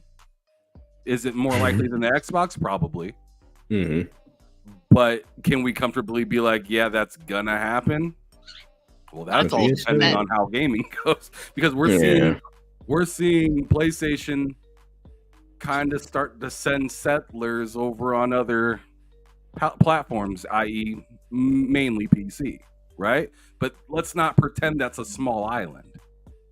Nope. It's the island now. Yeah, that is like the island. Like PlayStation is Hawaii in the situation where the mainland of America is PC. Yeah. And then Xbox is, I don't know, Trinidad or something. If anything has shown you that, it was this last week with the whole Helldiver situation of saying, hey, you ain't that guy yet. I think the problem with PC is they'll have games that obviously do great on PC, but the PC market is different from very much different from like the console market. The PC market is a mishmash of everyone in ways that a console market never is. You have entire people, yes, but you have people whose entire shtick is just playing abandonware. They just play abandonware. You have people whose entire shtick is playing like one game that only 5 people know about, but they play that game extra hardcore. So it's a market that you can't really control. Thank you, Mike. That makes sense. Yeah. So we're gonna force you guys to sign up on PSN. Y'all gonna like it, right? No. Yeah, no. And that's why I brought up the mobile thing for Xbox, because they're gonna want credit. They're gonna want credit for Candy Crush and all of that good stuff going to mobile and whatnot. Whether they have it able to be launched on like Google or Apple or whatnot without an actual Microsoft app, they're still gonna want something out of that situation. And I just feel like some sort of EULA is coming for that, and it's gonna, I'm not sure if it's gonna be great, because I mean, as we see new things, no matter how you spin it, it could be the greatest thing on earth. There is gonna be a negative side to it. I mean, yeah, no, I get you. Or they'll turn into negative somehow. Sheesh, like Helldiver was definitely, well, then again, they had their early controversy with like their in-game the servers and their microtransactions. But I definitely get what you're saying. So, but anti-cheat. Oh my god, the anti-cheat was awful. So, but yeah, just speaking on the PlayStation 7 thing again, as you said, with the following Xbox, we already see, and as you said with Mike Ibarra, it's just the way that the industry is shifting. And as I mentioned super early on in the show, is where at least the console base of how many people are adopting the console it's been stagnant for the last 2-3 generations now. So it's really just a matter of time until until they do ditch the console, because it's just like at some point it's just not going to be worth it. But at least in this immediate generation coming up, we can still expect to see one. She's saying that they're going to be the most technological leap forward, but after that, we'll see. I'll be surprised if we get another Xbox. I really would be following to the next one. So I would too. But I mean, yeah. Unless they turn into a PC and we're still doing console, but it's PC, and we're just doing like custom made PCs or something like that. I don't know. If I were to think ahead 20 years from now, I think that like the only thing really selling hardware and it being like a matter of having the first party hardware, it might be Nintendo, and I'm not even sure if Nintendo is gonna stick to their laurels that They long. will. If I'm being honest, because it's just like with the way emulation and the whole idea behind preserving games. You'll have a console, I think. It's just gonna look a something like console, this, sure, and but it'll is just it plug into a spot on PC? your head, and you'll just VR. plug straight into your brain, and then you'll play your games, and I mean, it's all you'll about switch the Neuralink. chip out, and You yeah, forget to it'll swap be the something chip like out, that. and you go to sleep, and Mario jumps up in your face like, "Oh shit, I didn't know." No, it'll always be Mr. Rossetti. They'll bring back Mr. Rossetti just to do that. Nintendo, I don't think. I mean, never say never, but Nintendo at the moment, like they're just in their corner, I'd need to see them chilling. fail. They're just chilling. They're just chilling. They don't really need a reason to put games elsewhere because a lot of people still just buy their games. I seeing the amount of people, like how many people have a play or Switch and their first party hitting 20 million, 15 million. Like they're chilling. They don't really see a need to. But yeah, no, they're I fine. think there'll always be hardware of some kind, and maybe it will only be PC or derivatives of PC like systems, but until they can defy the laws of physics and have response times that can be faster than the speed of light so you don't have input latency, there's going to be a desire for people to have local hardware. That's just the reality. I don't see a time where games just no longer work locally. It's just more so, again, when it comes to the ones in the console space, it's a question of how long they would be in the console space. And that's the main thing. And I think there's a strong possibility the handheld market could rule the roost at that point, and you'll have everything will be a handheld, and it'll just plug into a dock and play on your hollow screen or whatever the heck you're looking at, right? But handhelds will rule them all. Yeah.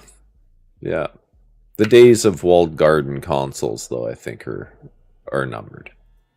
I don't believe it. Like with Nintendo specifically, I don't believe. Go back it to your game. Go back to your game. No one wants to hear it.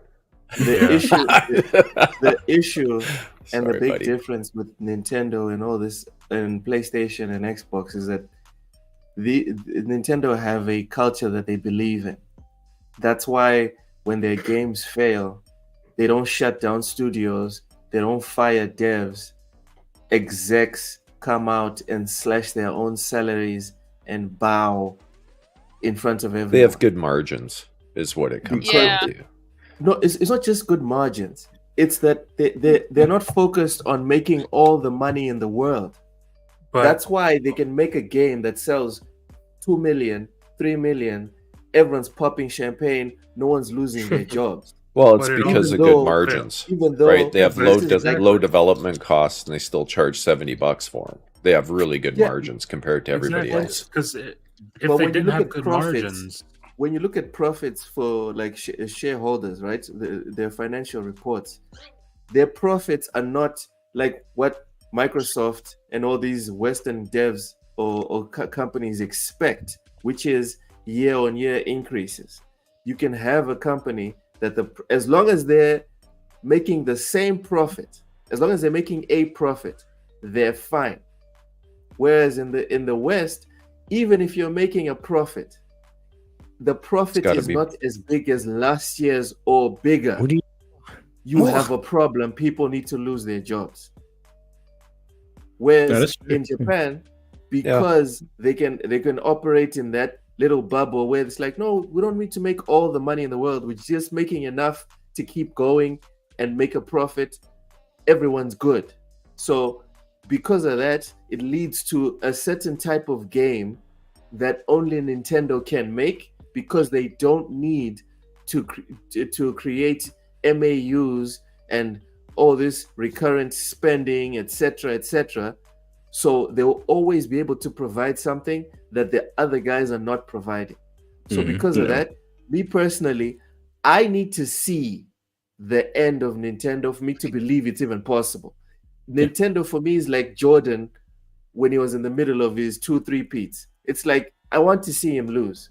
That's all what I else believe fails, is possible. They'll pivot. If all else fails, they'll pivot.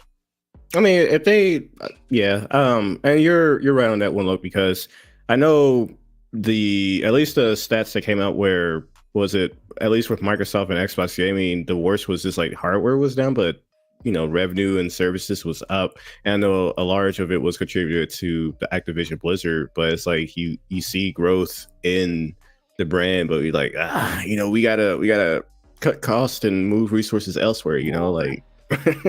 More like meme. Electro, more.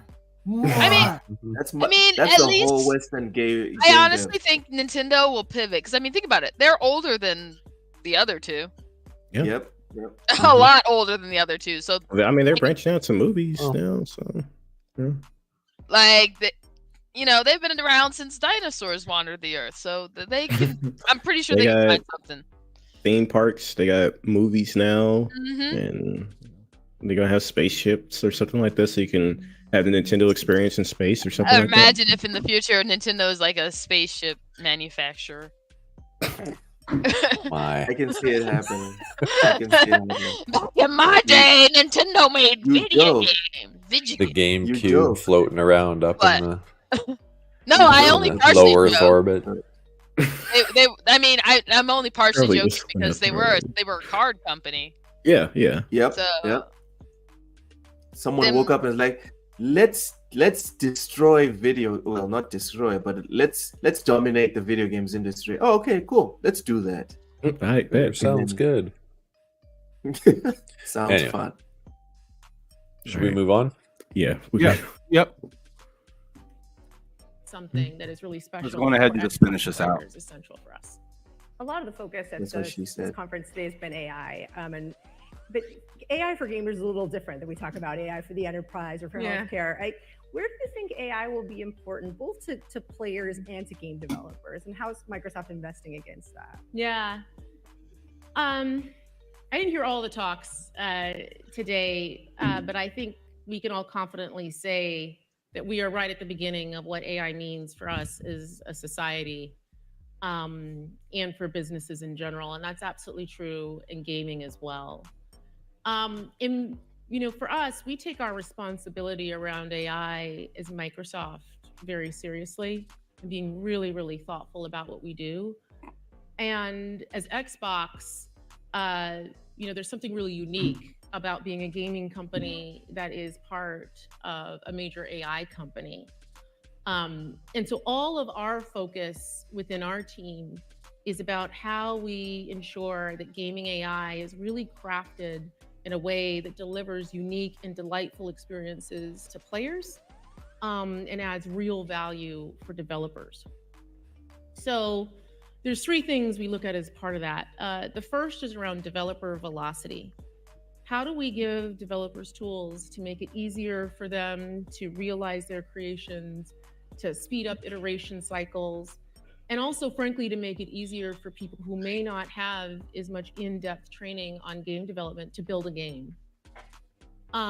We know that with that, there's just going to be a huge proliferation of gaming content and options out there.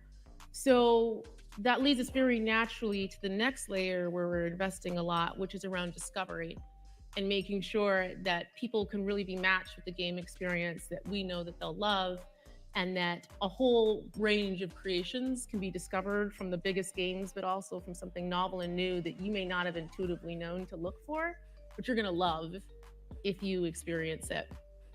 And then the last piece is around the actual experience in the game.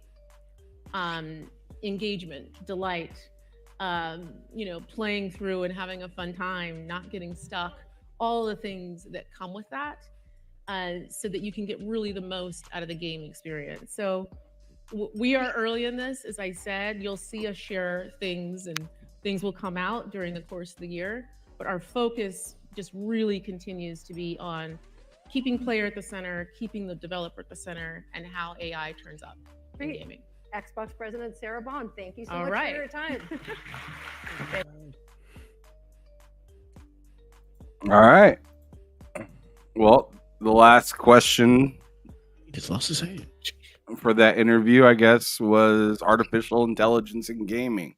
How do you guys feel about what she said? And I'm actually going to go first on this, and then just let you guys just kind of Pick your piece, my brother.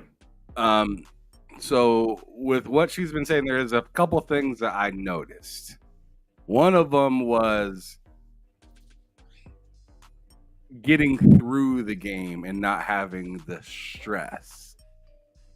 We're hearing very much like we heard about what Sony's planning on doing with the with the patent they put out to make it more easy, or make it to where you don't even like really have to play the game. So like it seems like they're trying to figure out a way to use the artificial intelligence in a way that everybody can access from the beginning to the end of the game, whether you know exactly how to get there or not.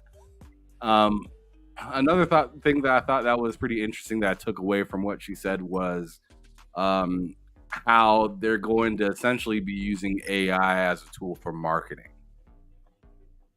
Right?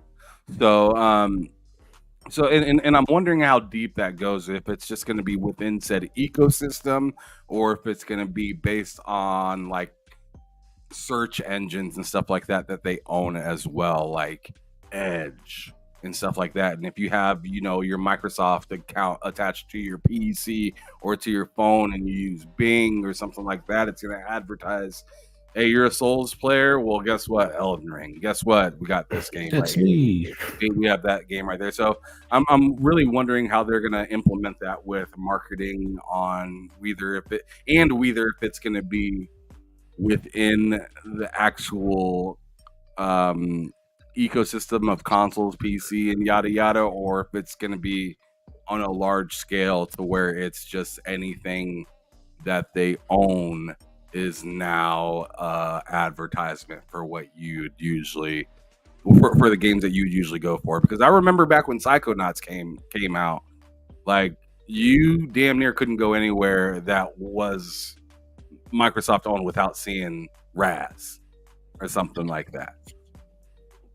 So I'm wondering if they're going to try to gear that kind of stuff towards you on a scale that's outside of just the actual hardware that you're playing said thing on, and have it be on, like, I don't know, you open up a page to Edge and you see that you should be giving a tryout to Fallout 4 or Fallout 3 since you played Fallout 4 or something like that, or whatever.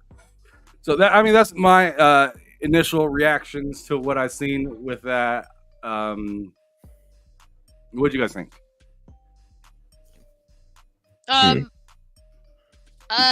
Eventually it'll be used so that they don't have to pay people as much, and that'll be Hmm. interesting. Well, of course. Pay for as many people. That's like that's probably that's like usually the end goal for those things. Mm-hmm. No, oh, go ahead. I was gonna say what I thought about when she asked that question was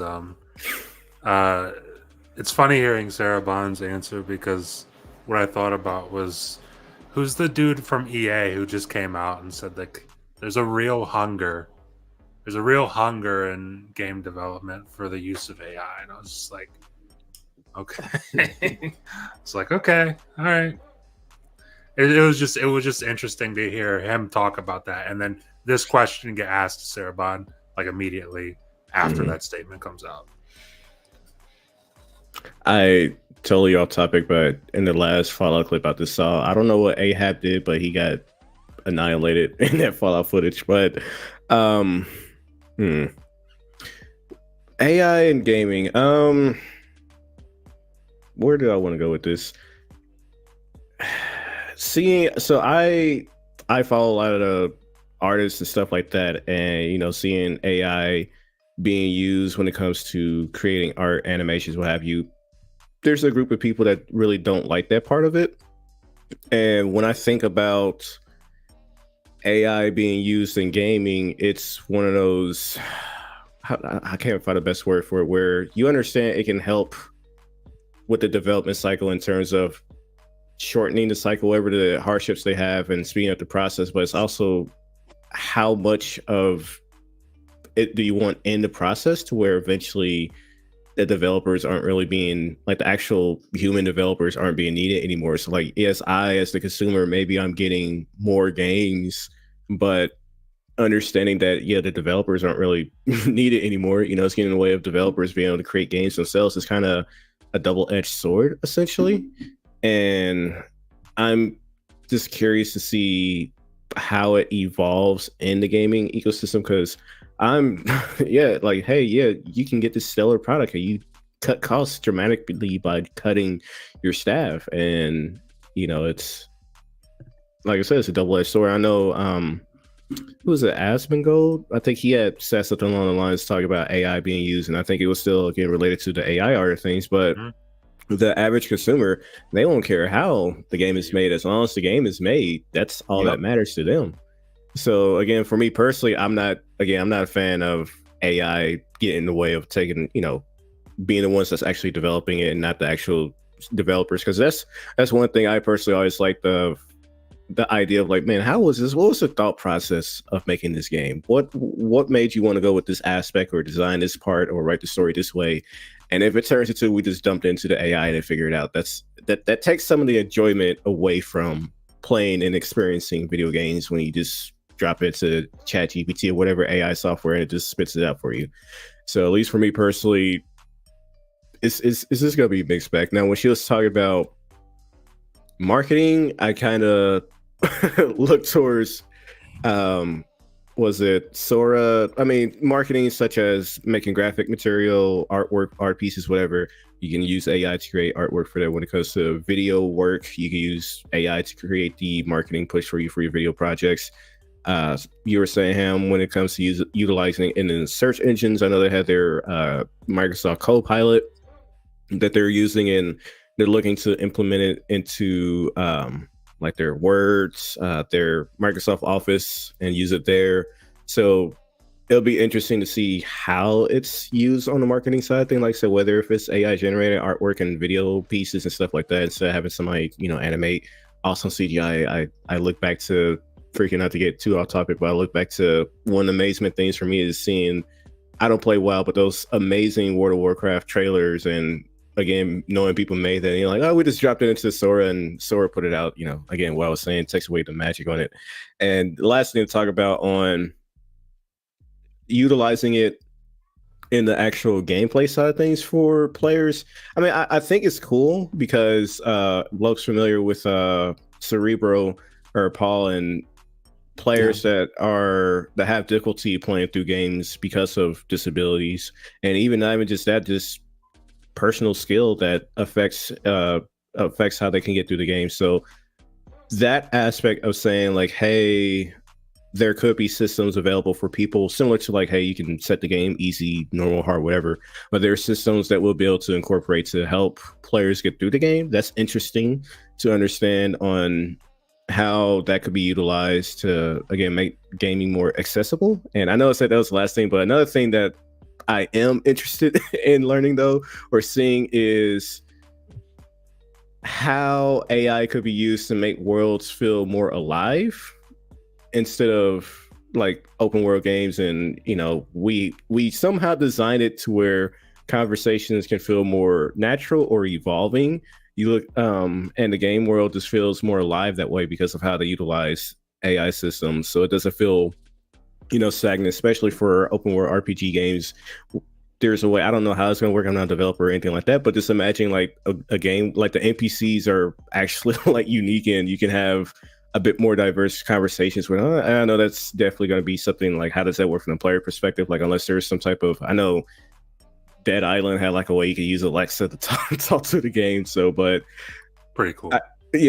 But just thinking of the possibilities from that perspective on how AI could be used to again make the game worlds feel alive and NPCs to feel more unique. Just keep it balanced so I don't feel like I'm getting my ass beat because the AI is so good that this knows what I'm gonna do and just demolishes me in games. Of course, that happens now. So, but yeah, it's just to sum things up. I'm intrigued on how it goes, but also concerned just again from the human aspect of the people actually creating the games and what that can mean by if you take them out and just replace them with 1 and 0s to develop your game. It robs some of the magic of gaming essentially. So I'm not concerned at all. It's cold, it's crass, but it's the real world, and the fact is, progress, like Cozy said earlier, you either get with it or it's going to just devour you. So make peace with it. That's all I have to say. Me personally, I'm trying to do my best in my own industry to diversify myself and make myself more than something that can be replaced by 1s and 0s. But eventually it will happen. There will be a machine that can do what I do, and at that point I won't have a job anymore. And that's a reality for everyone. The truck drivers in the US and in Europe are already facing up to that reality. And as soon as roads in Africa also get up to snuff, and then the GPS system also starts working perfectly around here, our drivers will also go through the same thing. And that's for everyone. You writing a book used to be a skill. Now I can go to ChatGPT and come up with a very complex and long ass book full of errors. Now writers are out the window. Now editors are the ones that have value, because now you need someone who can proofread and string stuff together and add or remove context depending on what you're writing. But eventually even editors will lose their value. And it's up to everyone to maintain their value in the market. It's not up to companies. The companies will always look to bring down cost and bring down production time for whatever service it is, whether it's writing magazines, making video games, movies, etc. So Yeah, I don't feel bad for anyone. Yeah, I agree, Luke, because it's just, to me, it's wild to see people complain about innovation while using their cell phone to complain about it. Yeah. It's like, wait a second. So you're saying shun the future of technology while using what wasn't available in the past to use your argument towards the future of technology. Like, it's There like, we go. well, if you're gonna say that, hey, we shouldn't be doing this because it takes away jobs, well, why aren't we still sending, paper mail, snail mail? Telegrams. Exactly. Oh yeah, because Like, telegrams got rid of mailmen. Remember, don't forget. that's what I'm saying. So, like, I understand the empathy aspect of, oh man, I feel bad for that person for losing their job. Like, I feel like empathy is definitely something that's needed, like an understanding behind something. But let's not be facetious and say, oh, the world shouldn't evolve. Like, that's just not gonna stop. I mean, all you're gonna do is slow down your region or states or country or continent's progress, while the other one's like, yeah, fuck that, we're gonna do it. We're moving forward. Exactly. So it's either right. I mean, like, get right or get left. Like, essentially, get right or I'm get stealing left. that one. Get right or get left. I Cool think answer. it'll Copy be paste. cool. Thank you very much. It'll be cool because we're also entering a post-human phase. That's terrifying, Cozy. Yeah, No, I mean, cool. yeah, That's it's not cool. Yeah, no, I completely understand where you're coming from, Ham. It is like, as you're saying, innovations is going to happen, and as you're saying, Loke, that's where you start to shift what you're prioritizing and shift what you're focusing to improve yourself and improve your skills. I've been telling myself as well, it's like, I'm not a fan of AI art, but if I'm doing video work and doing animations myself, I should be learning how to utilize it if I want to and need to for some type of career job or something like that. But that's who's to say you don't use the AI art and then make tweaks to it after you use it? Oh no, I've been down this rabbit hole of there's the artist that did something art specifically within bad. art that's created, and we see that being used all the time. I don't want to hear, oh no, people don't use it.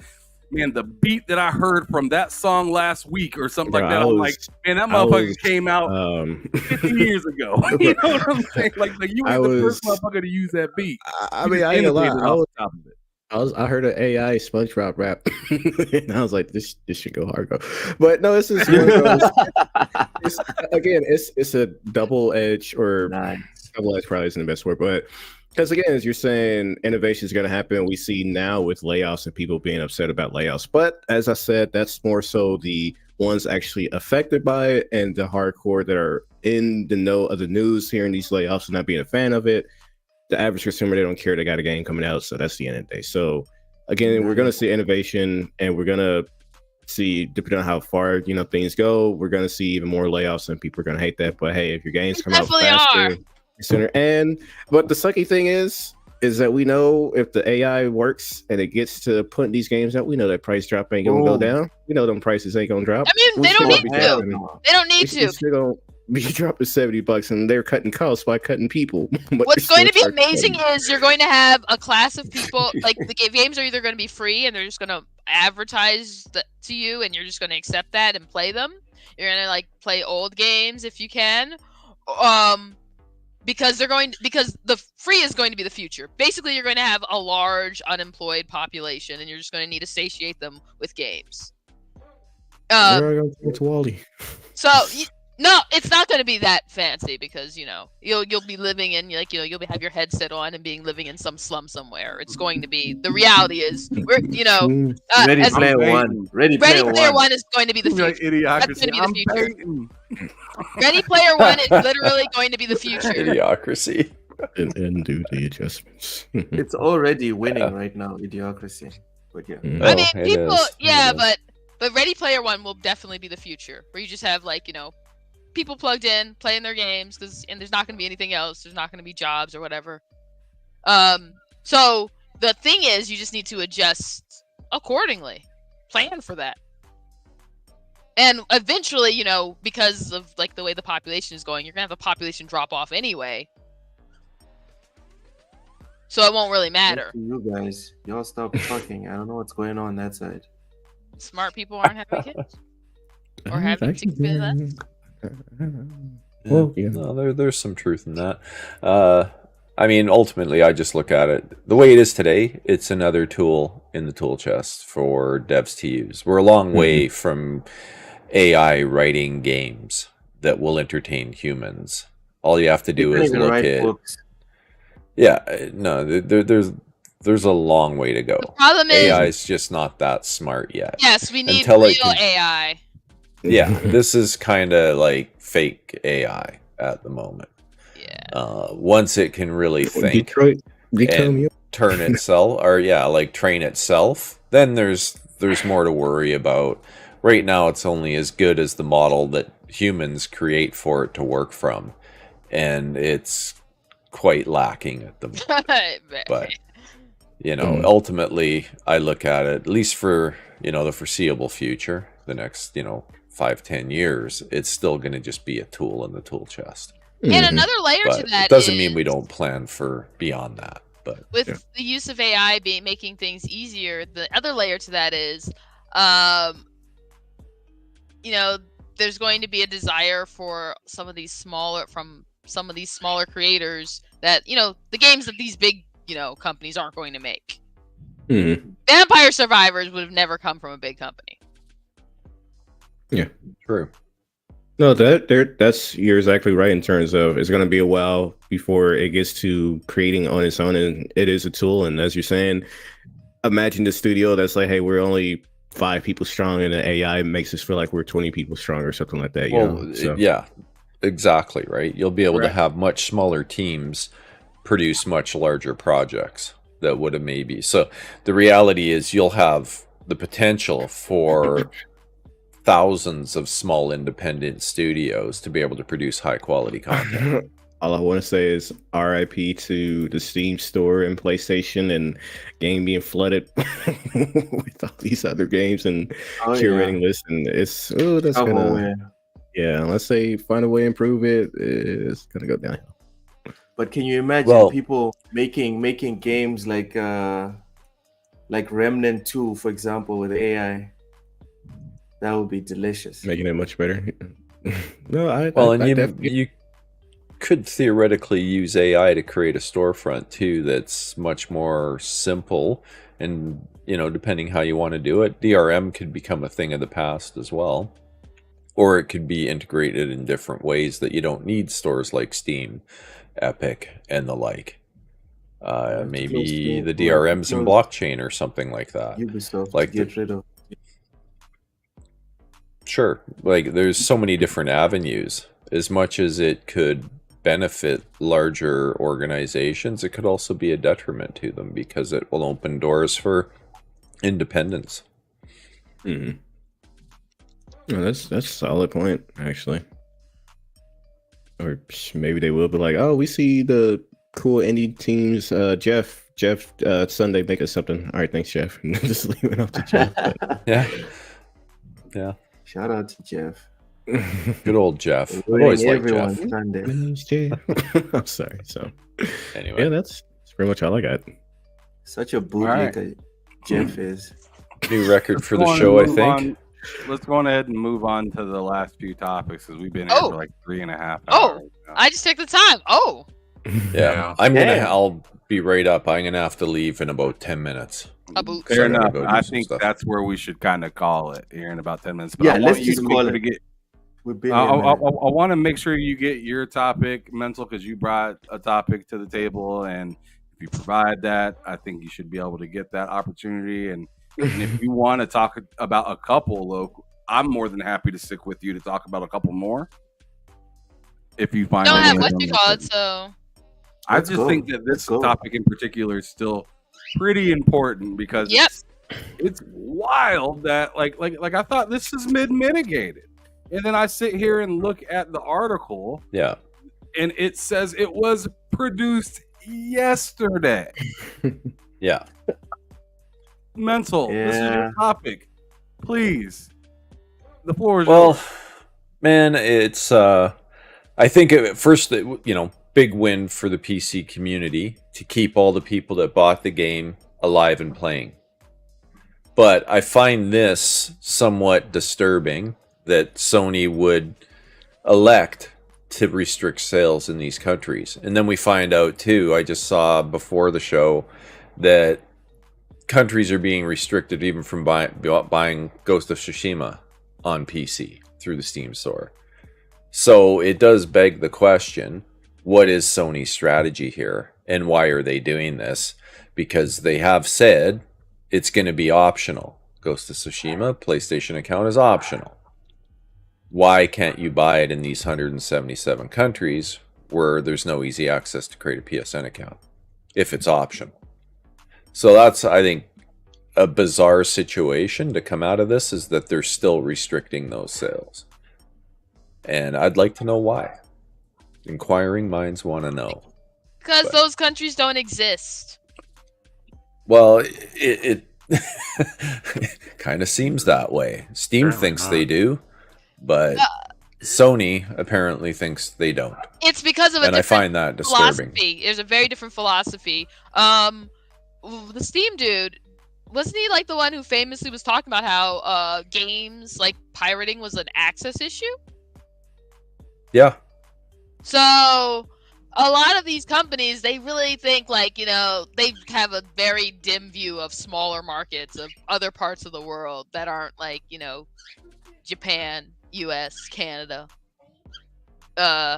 Europe, and so these places commonly get left out of the equation, and I don't know, and in a lot of places, a lot of companies don't want to take the Field of Dreams approach.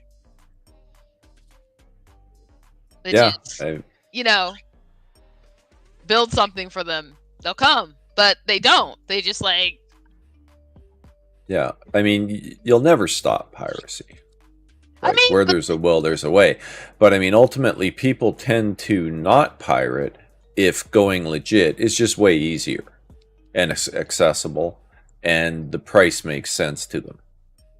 Right? People are willing to pay, like streaming services and stuff. People are willing to pay for that to get the content because it's easier than pirating. Yeah, the convenience factor is there, and they'll just do it. I'm not admitting to ever having pirated a game, but it's been a very, very, very, very long time since I've considered that, like over 20 years, because of services like Steam.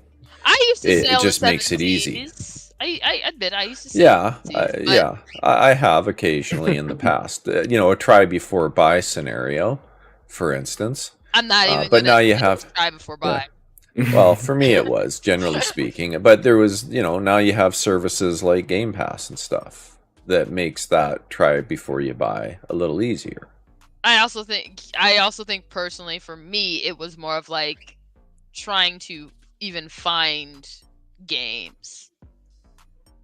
Especially if you have like more obscure tastes. And before a lot of these stores, like, way back when with Steam, way back when with like, GOG and stuff like that, a lot of things were much more fragmented, and it was much harder to find like a lot of these games. Mm-hmm. And now it's like, oh wow, this game wasn't for sale anywhere, but I played it in like once upon a time, and now you have access to it. So yeah. I mean, you're not going to get rid of piracy completely, but piracy is. People act like it's like, oh my goodness, the biggest. It's a straw man. I don't know. Honestly, I don't know anyone that pirates games on PC anymore, and I used to know like a lot. I know someone that does, but that's one out of. I don't, but never mind. Yeah, that's the word cozy. There's a conversation to be had about does abandonware count? I think if a game's dead and it can't be found anywhere, I think it's fair game, to be honest. Or if it's in some cases with like Nintendo products, we're like, hey, you want this Pokemon Emerald? It'll be $100. I'm like, I don't know. No. Yeah, well, that comes down to the affordability and accessibility argument, right? Mm-hmm. And you're not wrong in many ways. Like if they made that game way cheaper and easily accessible, odds are, you wouldn't consider it at that point because it's easier to just buy it. Yeah, but you can't sell us a game that's 20 years old that was 60 FPS on the GameCube.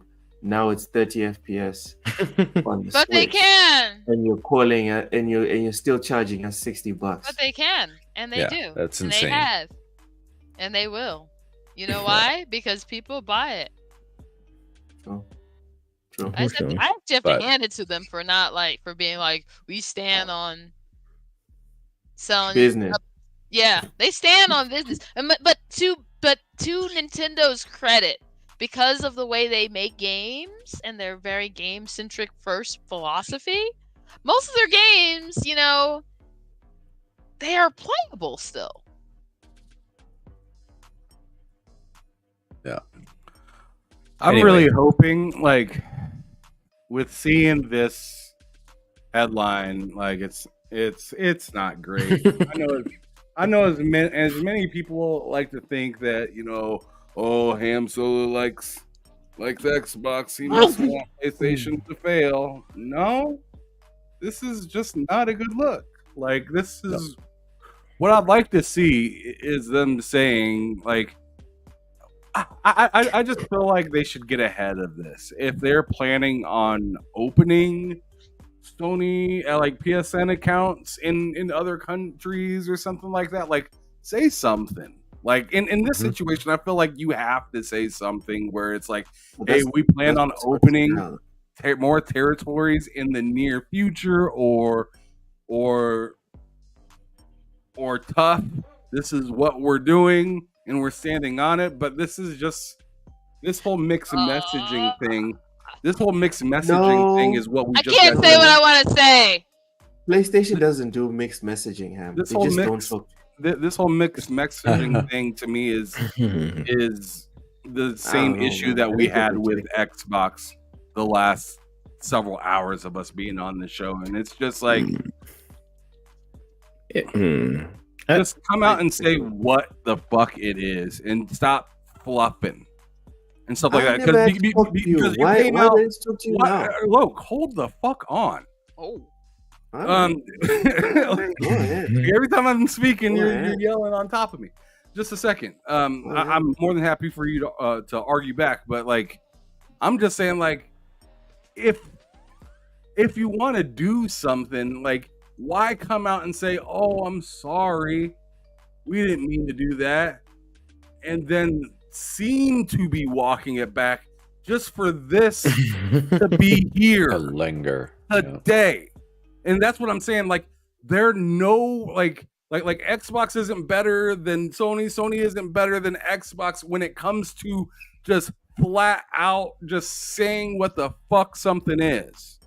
Hey, we're doing this, or hey, as Loke likes to say, tough tits. 177 countries ain't getting it. Sorry. Just so everybody can move on. But instead, you're gonna risk your own well-being and the well-being of Arrowhead to just sit in the corner with a bag over your head pretending that shit ain't happening. Like, I don't like that. I want to hear what you had to say, Loke. I'm sorry that I 100,000,000,000% am okay with Sony doing what they're doing now, because this is a toxic relationship and it hasn't changed. You seem to be projecting the Xbox communication onto Sony. Sony has never sat there and tried to comfort anyone that plays on PlayStation. It's always been... They literally just did on PC, though. I'm sorry I interrupted you. My bad. Continue. They didn't, Ham. What they did was avoid a lawsuit. They didn't sit there and they're like, oh, how can we work with you to make you guys happy? All they did was get put into a tough situation and be like, okay, how can we not get sued? That's all that happened. There was no Xbox kumbaya that we usually get, where they're trying to talk to the players and trying to understand where we're coming from, and let's have a dialogue. That's not PlayStation, dude. They've always ignored us. They will always do it. And I'm frankly just surprised that you expect them to even talk to you or anyone, really. It's not that I'm expecting them to come out and say everything is okay. I'm just saying, hey, say they got access or don't. Or say they don't and they won't. Like, what I'm saying is you're just so toxic leading that not even that. This article for me is telling me that a lot of people are just being led, but there's no direction for the leadership. Yeah, I mean, am I wrong when I look at this and I'm saying, wow, I mean, something kind of like this can't be ignored. This is something that, like, you can try to ignore it. You can have the tradition of ignoring it, but are you going to let your game die by standing on business? I mean, the game's not going to die. It's not going to die. That's why I don't have to talk to anyone. Sorry to cut in, but I really do have to go. Apologies, guys. But thanks again for the show. I had a great time as usual, and we'll catch you guys all again soon. Oh, my Lord. Cheers. Too big. Chatting He with you. remembered when I said $20. Son of a bitch. Now I need to do the yeehaw. Let me lower my volume. God He said, damn "With your it. chest, Woohoo! Say it with Don't your chest. freaking put me on the cover. you gotta put the hat on." I see the hat right beside you. Would you like to tell me how to do this, bro? I'm just making sure you know Sounds like he would, he's. and he is. God damn it. I'm just making sure Too Big is his money worth. When you know. Yeah, get that money. Appreciate you, bro. Too Big. Thank you very much. That's going to contribute to my purchase. Let's of go! Stellar Blade Ultimate Edition. Oh, you ultimate Maybe. panties. Yeah, I think the edition. white one will do. The white one will do. All right. Yeah! I think that was good. You are getting better with your yeehaws. What? Yeah, hold the E. You got the only Like, it's a advice bit I have more- for you is What? is let it rest after you say it. What? Don't say that was better immediately. Just sit and just let Ugh. it stew for a moment. Okay. Like give it 5 seconds of just silence afterwards, and I think it would have been right now. I give that like a 92. If you would have Because sat I there didn't and let just it let it sit. cook, I would have been like, "Oh my goodness!" Damn it. There's always room for improvement, Loke. All right. I Thanks again, Too Big. Appreciate you, man. That was excellent, though. Good job, Loke. Cozy, what's your rating? Give it Usually you what you shit want. on my yeehaws. Oh no, I think that was definitely a marked improvement from your. It's all up from here. Oh, Yo, The future is what they're That's a saying. good way to put it. jeez. Every I've been yeehaw in the success basement. has progressively gotten better. You still haven't reached maximum yeehaw, but Which is a maximum yeehaw look sounds unstoppable. Like yeah, you'll be unstoppable once you do. Maximum Yeehaw has like a solid 3-second yee. Yeah. We have stats for this now. Oh We my have god. stats. We're gonna have you can Loke. hear it so passing by like a storm. Like it just gets like louder as it. Loke is gonna be as it sitting in his continues. mirror after this, like just practicing his yeehaws. I can see that. You can tell Loke hasn't fed his cattle. In a few Oh days. no, I can see that. Just after the show, it's like, what? That would be so funny. And You can know tell what? Loke hasn't fed his cattle in a few days. You know what might help, Loke? Uh, Practice yeehawing of chewing gum. Yeehaw with chewing gum. Yeah. Oh, go grab a piece of straw from outside and put it in your mouth while you say it, and you gotta Yeah. chew on it. Put it in your mouth while you say it. Yeah, Take that out of context. Nope. Oh, if Wise was here, we would probably be stuck here for a minute. If Wise was here. Oh my god. I know a super chat from Yodani Quezada saying of Dallas, Houston, and San Antonio. Who is the all-time Oh, greatest fuck off. It's Tim NBA Duncan. player Come of these on. three? And why is I hate it him. Team Olajuwon Logan? Kobe, Damn, and that- Kobe would have had like 6 championships or 7 if it wasn't for Duncan. But still, Duncan's the best in Texas. He's the best. There's never been a better player in the Texas teams, in my opinion. Ain't nothing better than Texas. Okay. Pick I who's the best player. I say Hakeem just to say Hakeem. I'd say Just a sec. cheesecake. I don't even like cheesecake. Come but I on, say Cozy. For the Cheesecake's first not time, good give right us an now. actual Yeesh. name. Of what? Yeah, Cozy. Who do you think's better between Tim Duncan and Hakeem Olajuwon, and why? Tell Nakeem Mashagajan because his name. Why is that? Because his name. That's not a bad. That's not a bad reason. Oh my gosh. Wait, which one looks cuter? Wait, what's the first one? His Oh my name's goodness. Tim Duncan. Kevin Duncan? Yes, Kevin Duncan. Kevin Duncan. Oh my goodness. Oh Look up my Kevin. goodness. Look up Matt, All right, Kevin you guys Duncan.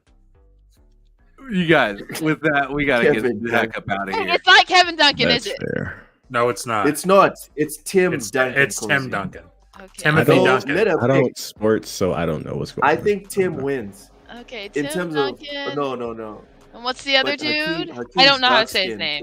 So he should win though. I don't know how to say the other dude's name. Spell the other dude's name. Hakeem, Hakeem, Olajuwon, OLAJAWUN,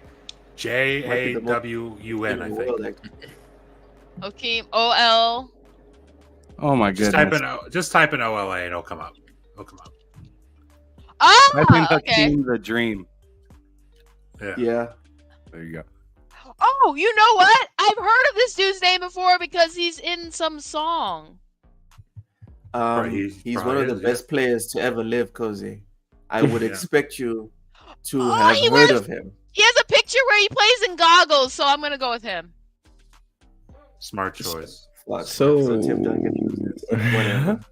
Fuck that. That's some bullshit. Anyways, Like, with he's that got, like, being 2 said, championships. And he only got those 2 because Jordan retired. Wow, I upset someone. oh shit. With that being said, Yeah. With that being said, y'all spelling Olajuwon and shit. Now I'm all set. But anyways, Switch successor to be announced by March 31st of 2025. Switch software focused Nintendo Direct is set for June because that I guess that's like pretty much 2 articles in one. I guess. But let's quickly talk about this and then get the heck up out of here. I just didn't want to leave out the Nintendo because the Nintendo is the one out here making sure that y'all know that they ain't going nowhere. They ain't going nowhere. No time. Nintendo's the only one keeping it gaming, if we're honest. Everyone else is keeping it stock markets and all that other bullshit. they made movies too, so no, I'm sorry. Ignore me. Yeah, but the priority is still video games, bro. No, I got you. Fair enough. Well, I think that kind of says it for itself. I don't think we need to really dive into. I want to hear Cozy's take on will. it. Honestly, I think the topic because I wanted to hear Cozy talk about how the Switch. I will. Yeah. Oh no, I would say at least we finally got news, so the Switch insiders don't keep saying it's happening this year, it's happening next year, it's happening. Yeah. There you go, Cozy. I honestly think as far as that the Switch successor, I think Nintendo needs to number one have planned software that can excite people. I mean, yes, their software excites people, but they need to have a plan for software that gets people the same way the Switch, the same way the first Switch did. It doesn't have to be like, a lot of people are like, oh, but it has to be an ultra power. No, it doesn't need to be that. It needs to have software that excites. And I'm hoping that they have that. Like, I think when they come out with it, they at least need they need to, like, basically, honestly, I would I would buy it full price and do Animal Crossing again, but give us an expanded New Horizon. She said it. Like, no, seriously, package New Horizon. Explain. I don't understand. So basically, sell us New Horizon with the expansion. Actually, I would really like this also because New Horizon takes forever to load things on Switch. New Horizon with they had an expansion for it. I have the expansion. So you take that package together as one game and then give it another expansion. So it's like even more of a game. I mean that would be interesting for the launch title of the new consoles. Have you played Animal Crossing recently? No, I'm just saying, it's a previously released game and that's your launch title, but with an expansion, that would be interesting to happen. Not saying I don't want that to happen. I don't play Animal Crossing, so I can't say much in that regards. But the load time's like that's their approach. So, but seeing how Xbox and PlayStation have sold us previous generation games and packaged them over I can see that happening. I knew exactly what you're requesting, and it'll be nice from that perspective because at least you're getting something on top of getting the game again on better hardware and better performance, which you're getting new content with that. So yeah, I think like a whole new expansion to just basically expand Horizon. It could be Horizon 2 or something. Not Horizon 2, but continuous horizons. yes. I hope they can give up Astral Chain, so we can play Astral Chain somewhere else, like on PlayStation Nintendo or giving Xbox. up Astral Chain. All I ask is a Zelda Okay, Cozy. experience where Jeez. the Lost Woods sound like a doesn't take villain. my performance, but I don't play Sorry? the Switch. No, I said all I ask is my Zelda experience to not have a Lost Woods where it drops down to like 2 frames a second. But that's just me. I honestly think with the new Switch, I think the Switch success is not something that they're going to be successful, but I think they should really plan to temper their expectations with how far the Switch successor reaches. But I think some of that can be handled by other ways, just especially if they reach back into their back catalog, and made like some cheap games that have been out of commission for a while that they still have rights to make, that are still their properties. I think that's something that could really help Nintendo. Could you imagine if they were like, oh, here's our launch games, and one of them was like F-Zero? Proper F-Zero? Yes. Just give me a new Golden Sun. Even I might want. Yeah, that too. Sun, Like a Golden like... Sun. Imagine if they came out with a Switch successor. It had an expanded Animal Crossing. It had Golden Sun. It had New Horizons. Not New Horizons. It had F-Zero, and then something else that was moderately successful, but not really did numbers. So no Astral Chain. No games that basically that they can catalog that are kind of games that are people know, especially since they really want to get long time fans on board as quick as possible.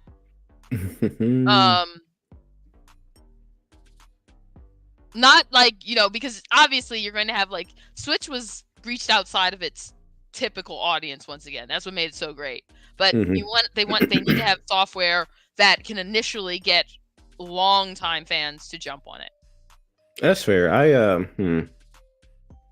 A part of me doesn't. If they keep it simple and they don't try to do anything crazy and new like they did with the Wii U, where it doesn't make sense or it confuses people, I don't think the hardcore fans will have issue just climbing on board. Because then again, maybe I'm just living in the Twitter sphere, but seeing people go nuts over the OLED, it is the same Switch, but it's an OLED now. They didn't have an issue with people hopping on board with that. So when you have a proper successor, I don't think it'll be a problem. But again, as you're saying, you still will need that killer app essentially to make it easier for people to want to transfer over. When it's like, hey, this new killer insert game isn't available on the old Switch, that'll push people over towards them. I honestly think they should make a Pocket Card Jockey sequel. I don't know what that is. Pocket Card Jockey is the best Game Freak game ever made. And it's really it was not? Okay. Yes, it is. And it was it's solitaire, essentially. But you're a jockey. No, you're a jockey. You're a jockey and you're racing, but the races are actually you just trying to do as well as you can in a solitaire match as fast as you can. And in addition to that, you breed horses. You have to breed the horses. So if you have a really good horse, the horses, they start out at a certain age, and you have to and as you race them, they can pick up permanent perks, and then you can breed them and then create a better horse and then race that horse and then just keep rinse and repeat. So it was game. What? It's a pony game. Not like that, Triple. Don't laugh. Don't laugh. That's not what I meant. No, the game was the best Game Freak game ever, though. Better than Pokemon, because Yes. Game Freak makes Pokemon, correct? Yes. Yes. All right. Good to know. But it was, back. I mean, if you guys weren't big on the 3DS, you probably don't know. But that game was like amazing, and actually was pretty successful too. I don't know. Every time someone brings up Nintendo, I just think about Astral Chain and how it's held back by that machine. Well, think about it this way. Astral Maybe on how powerful the Switch 2 is, and maybe it'll be like Xbox, where that game will get improved just because it's on the new hardware. And now it's Astral Chain at 60 FPS and killer resolution. I don't know. Now it's Astral off the chain. Oh my God. But why would I would totally Fire Emblem Awakening. Oh wait, Fire Emblem Awakening. You breed soldiers. What? Oh my gosh! Now you get Fire Emblem. No, and in Awakening, you have like there's some time stuff going on, so you run into the kids of certain characters you marry together. Yep. What? Yeah. It's You like get Fire Emblem Woke, right? Oh my gosh! Let's go. Awakening. Oh my gosh! Yes, Lucina. That sounds like a banger. On that. Fire Emblem Woke. What? Yeah, I want to play this game. Fire Emblem Woke. Let's go. Oh my gosh! But yeah, I don't know honestly what that think looks Nintendo just reaching into their arsenal, grabbing stuff and being like, "Let's go." They have plenty of games, I think, that could do. All you gotta do is announce a Wind Waker Ultra HD collection or something like that. Honestly, that would be a good one to just throw out and be like, "Okay, we got that." We've been hearing Wind y'all for the last 10 years asking for a re-release of Wind Waker, add-on Majora's Mask and Twilight Princess. Kind of like what they did with the what was that, the Mario collection, where it had 64, Galaxy, and Sunshine. Do something like that with Zelda, and that's your Switch 2 launch. I'll probably be there just for Wind Waker, not gonna lie. I'll be honest. Yeah. So essentially, you want Nintendo to pull a Sony. Like if Sony woke up tomorrow and they wanted to actually do their jobs and be like, okay, we're gonna give you Bloodborne at 60 FPS. Is that what we're talking about right now? Yeah. Give us I platinum the shit out of Bloodborne already, so I don't know if I would personally hop back into it, but then again, one of the bosses did kick my ass and I had to get help, so I kind of want to go back to try beating a 1v1 this time, so I probably would, never mind. So, but yeah. Yeah, but there's just a lot of stuff that they could give us, but You're gonna get Mario and you'll like it. me? I don't play Mario. I'm just saying that's what they're gonna give you. You're gonna get a Okay, new Mario, and that's so what they're gonna can we talk about how, like, honestly, I always feel like it's a missed opportunity that they Yeah. don't just like do a remade Earthbound. Yeah, someone was saying they wanted to see a Mother. remake of 1, 2, and 3. Yeah, and they don't have to release them all together. You could just be like, oh, here's the first new. Actually, hold up. What? Give us Metroid Prime 4. What happened? Metroid Prime 4 isn't happening. Give us that. That's your Switch 2 launch. Is Metroid Prime 4 finally releasing? There you go. No. So It's pipe dream. the last 30 minutes of TSWS is brought to you by Nintendo. Thank you so much for sponsoring TSWS. The first half We was the appreciate cookie you butter supporting Nintendo. spread. Yeah. Yeah. You guys are such Nintendo shills. It's embarrassing. What? Bro, I am not bro. I said my Switch is gathering dust. I know people like to jokingly say that, but it really is a portable console. It's gathering dust like crazy because I just don't touch it. I'm sorry. Like, I'm not shield. Sorry. But that's all I got. I honestly just think my big thing is Nintendo has a lot of games that they could reach into, and I get they have their big sellers, and we expect to see their big sellers. But if they came out swinging with especially some of the classics, there are a lot of people who I know would just be like immediately Kid not. Icarus. I want Kid Icarus more than every 20 years. But yeah, and they have a lot of like studios that have made games for them that aren't like. Give us another Miitopia. Or, I mean, I could see that happening too. Just because they had 1-2 switch. That was like a package. No, that wasn't packaging, but that was something they wanted to try to sell. So maybe a Metopia would be. What's that software that we could just hand out to people, and that could be it. Yeah, they could include like could you imagine if they just had like a base package thing that they did? What if what's a shame? Two things I think that they could do well to bring back would be especially if they made like just like basically another Switch. So it's hard to emulate them. Would be a bring back Street Pass. I never really use Please, it. for the love of God, tell me what Street Pass is. Triple.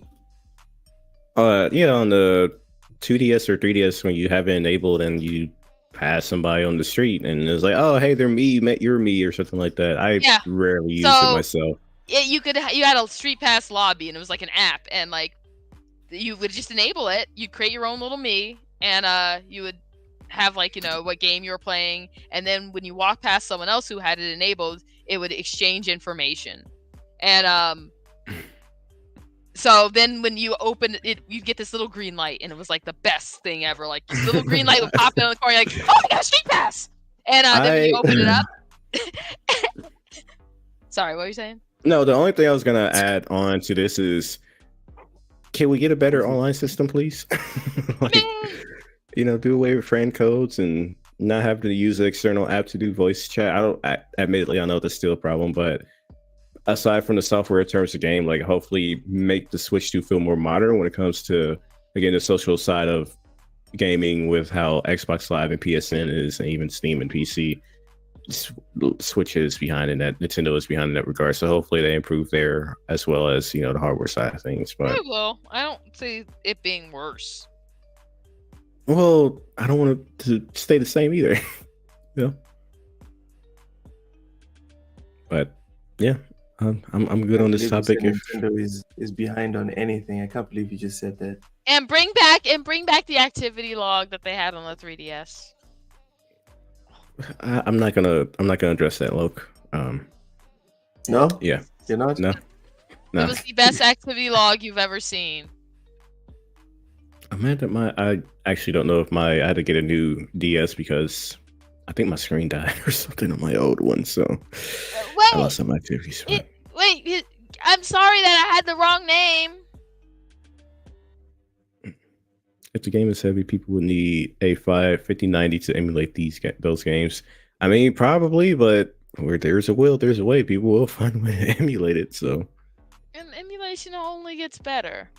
But yeah, I think they have enough in their arsenal. But will they use it? Because I think, and I know people love like Mario and what you call it, but it's going to be the enthusiasts that come first, and those enthusiasts will be the ones who would buy like the Golden Axe, and everyone else will just follow.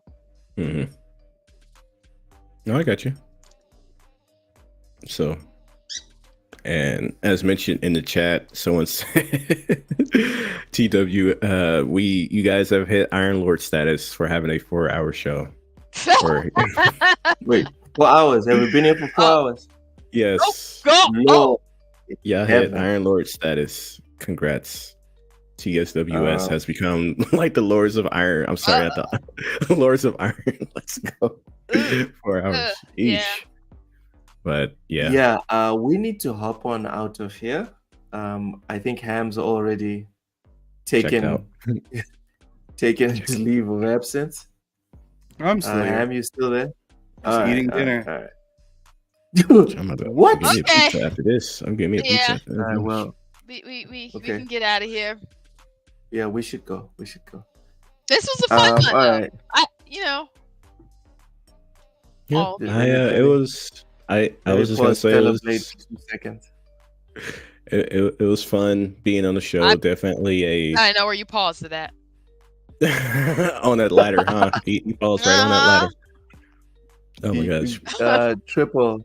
We usually are very good about keeping our time, but as soon as you showed up, we had our first 4-hour podcast. So I don't know if that's a good thing or a bad thing. We will not be inviting you back on. Please Okay. plug your stuff. Oh my god. Please plug your stuff and tell us where Oh we can find man. you. Yeah, you can find me on the Twitter, on YouTube, on Twitch whenever I make something. I have ideas, but I just sit on and not act on it. So at Triple Combo Gaming, like I said, on YouTube, Twitch, Twitter. And yeah, it was fun being here. I mean, it was a very nice change of pace versus what we do on Wasted with Wise. It was nice change of pace. So I enjoyed my time here. Yeah, thank you so much for being patient and staying with us for the full 4 hours. Oh no, Really you're appreciate good. it. Yeah. Yeah. Oh, thanks, Stanley. Thanks, Stanley. Stanley shout me out like that, man. I appreciate you, man. Yeah. Because Triple was an awesome guest. Yeah. At least someone liked you. Matt. Oh my. Oh. Yeah. You know what? It's like what people tell me when you're streaming on Twitch, you got that one fan, cherish that one fan. So that's all I need is that one person. I appreciate it. I bet you, man. Relax. Matt, plug your stuff, mister. Yeah. You can find me on YouTube, Matt Likes Games, make videos every Monday and Friday over there. And then Wednesdays at almost at 2 p.m. At 4 p.m. Eastern, it's the two-player podcast with myself and Ham Solo. And then I'm here every Friday at 4 p.m. Eastern, obviously, for BullSittin with this crew here. So that is where you can find me. Oh, and Twitter, at Matt Likes Games. You can check me out there as well. But that's it. All right. Cozy Beluga. plug Okay. your stuff. You can find me in all the places you find me. Cozy Belugas, 4GQTV on Thursdays. Here with the boys on Fridays. Also, Wasted with Wise on Fridays, where, yes, I do enjoy drinking. And on Sundays, Majestic Mayhem. And other places where you find Cozy Belugas and also Pepper. Nice. Hamothy, anything you want to say before we hop on out of her? Not. I'm sorry. What? You said hop out of her. I'm like, what do you mean by that? He's Oh in her. Lord! It's Stellar The Ants. Instead of Stellar. goodness. Oh, so wow! So you are from Texas. That's not the point, Cozy. That is not the point. Ham, do you have anything to say before we hop out of here? Yeah, This just is let me getting know when I bad. can speak. All right, go ahead. Vic the Click with the $2 super chat saying Woohoo. amazing episodes, guys. Dash Cozy. Guests did amazing too. So there's that. That's pretty nice to say. But as for myself, I guess I'll just see you guys next week. Enjoy the next month and a half that I have set up for Behind Them Sticks, because I'm pretty sure after that it's it for a little bit. All right. So our weekly schedule is as follows. Sundays is for my gaming log. This is a podcast where I decompress from the week in gaming, but it's been a bit stressful these last few weeks. So I'm not sure it's still decompressing. But the pod starts at 9 p.m. Central African time. Mondays are for the crossover at 2:30 p.m. Eastern, where Ham Solo and K-Mega discuss Xbox related stuff. Tuesdays, me and Ham Solo took it out in a quick fire discussion centering on video game news on the lowdown at 5 p.m. Eastern. Wednesdays we're off on TSWS, but Ham Solo does feature on Matt Likes Games channel for the two-player podcast at 4 p.m. Eastern on Matt Likes Games channel. On my channel. Thursdays, it's called Matt Likes Games. Thursdays are headlined by Behind Them Sticks at 8 p.m. Eastern, where Ham Solo introduces people in and around gaming that you For the may or next may 2 not months, know, or a month to and a try half, and then it's done. positively bring people together. Who's the guest this coming week? Geek Life Mike. Cool. Kinda Fridays is the big hangout we've coined as BullSittin, featuring Cozy Beluga, Matt Likes Games, Ham Solo, Mental 9R, myself, and a special guest. Just like this week, we had Triple Combo Gaming to discuss the week's big gaming happenings and find out what Cozy will eat or drink live on stream at 4 p.m. Eastern. This week she ate what was it? Butter? What is it? Cookie butter. Cookie butter. Oh now I my make a God. whole Cookie new butter. package to send out to people who've never experienced cookie butter. She says this while also claiming to not be sponsored, but that's a I problem. didn't say the brand. I just said cookie butter. When we have to stand in front of the YouTube court, we'll just have to answer for our crimes. Thank you for tuning in to BullSittin on TSWS Gaming. We hope you had as much fun watching as we did talking gaming. If you enjoyed the podcast, smash the like button. If you didn't enjoy the podcast, also smash the like button because the algorithm does not care. We all know it. Also, subscribe to our channel for more gaming content. Thank you so much for watching. Have an awesome weekend. Bye-bye.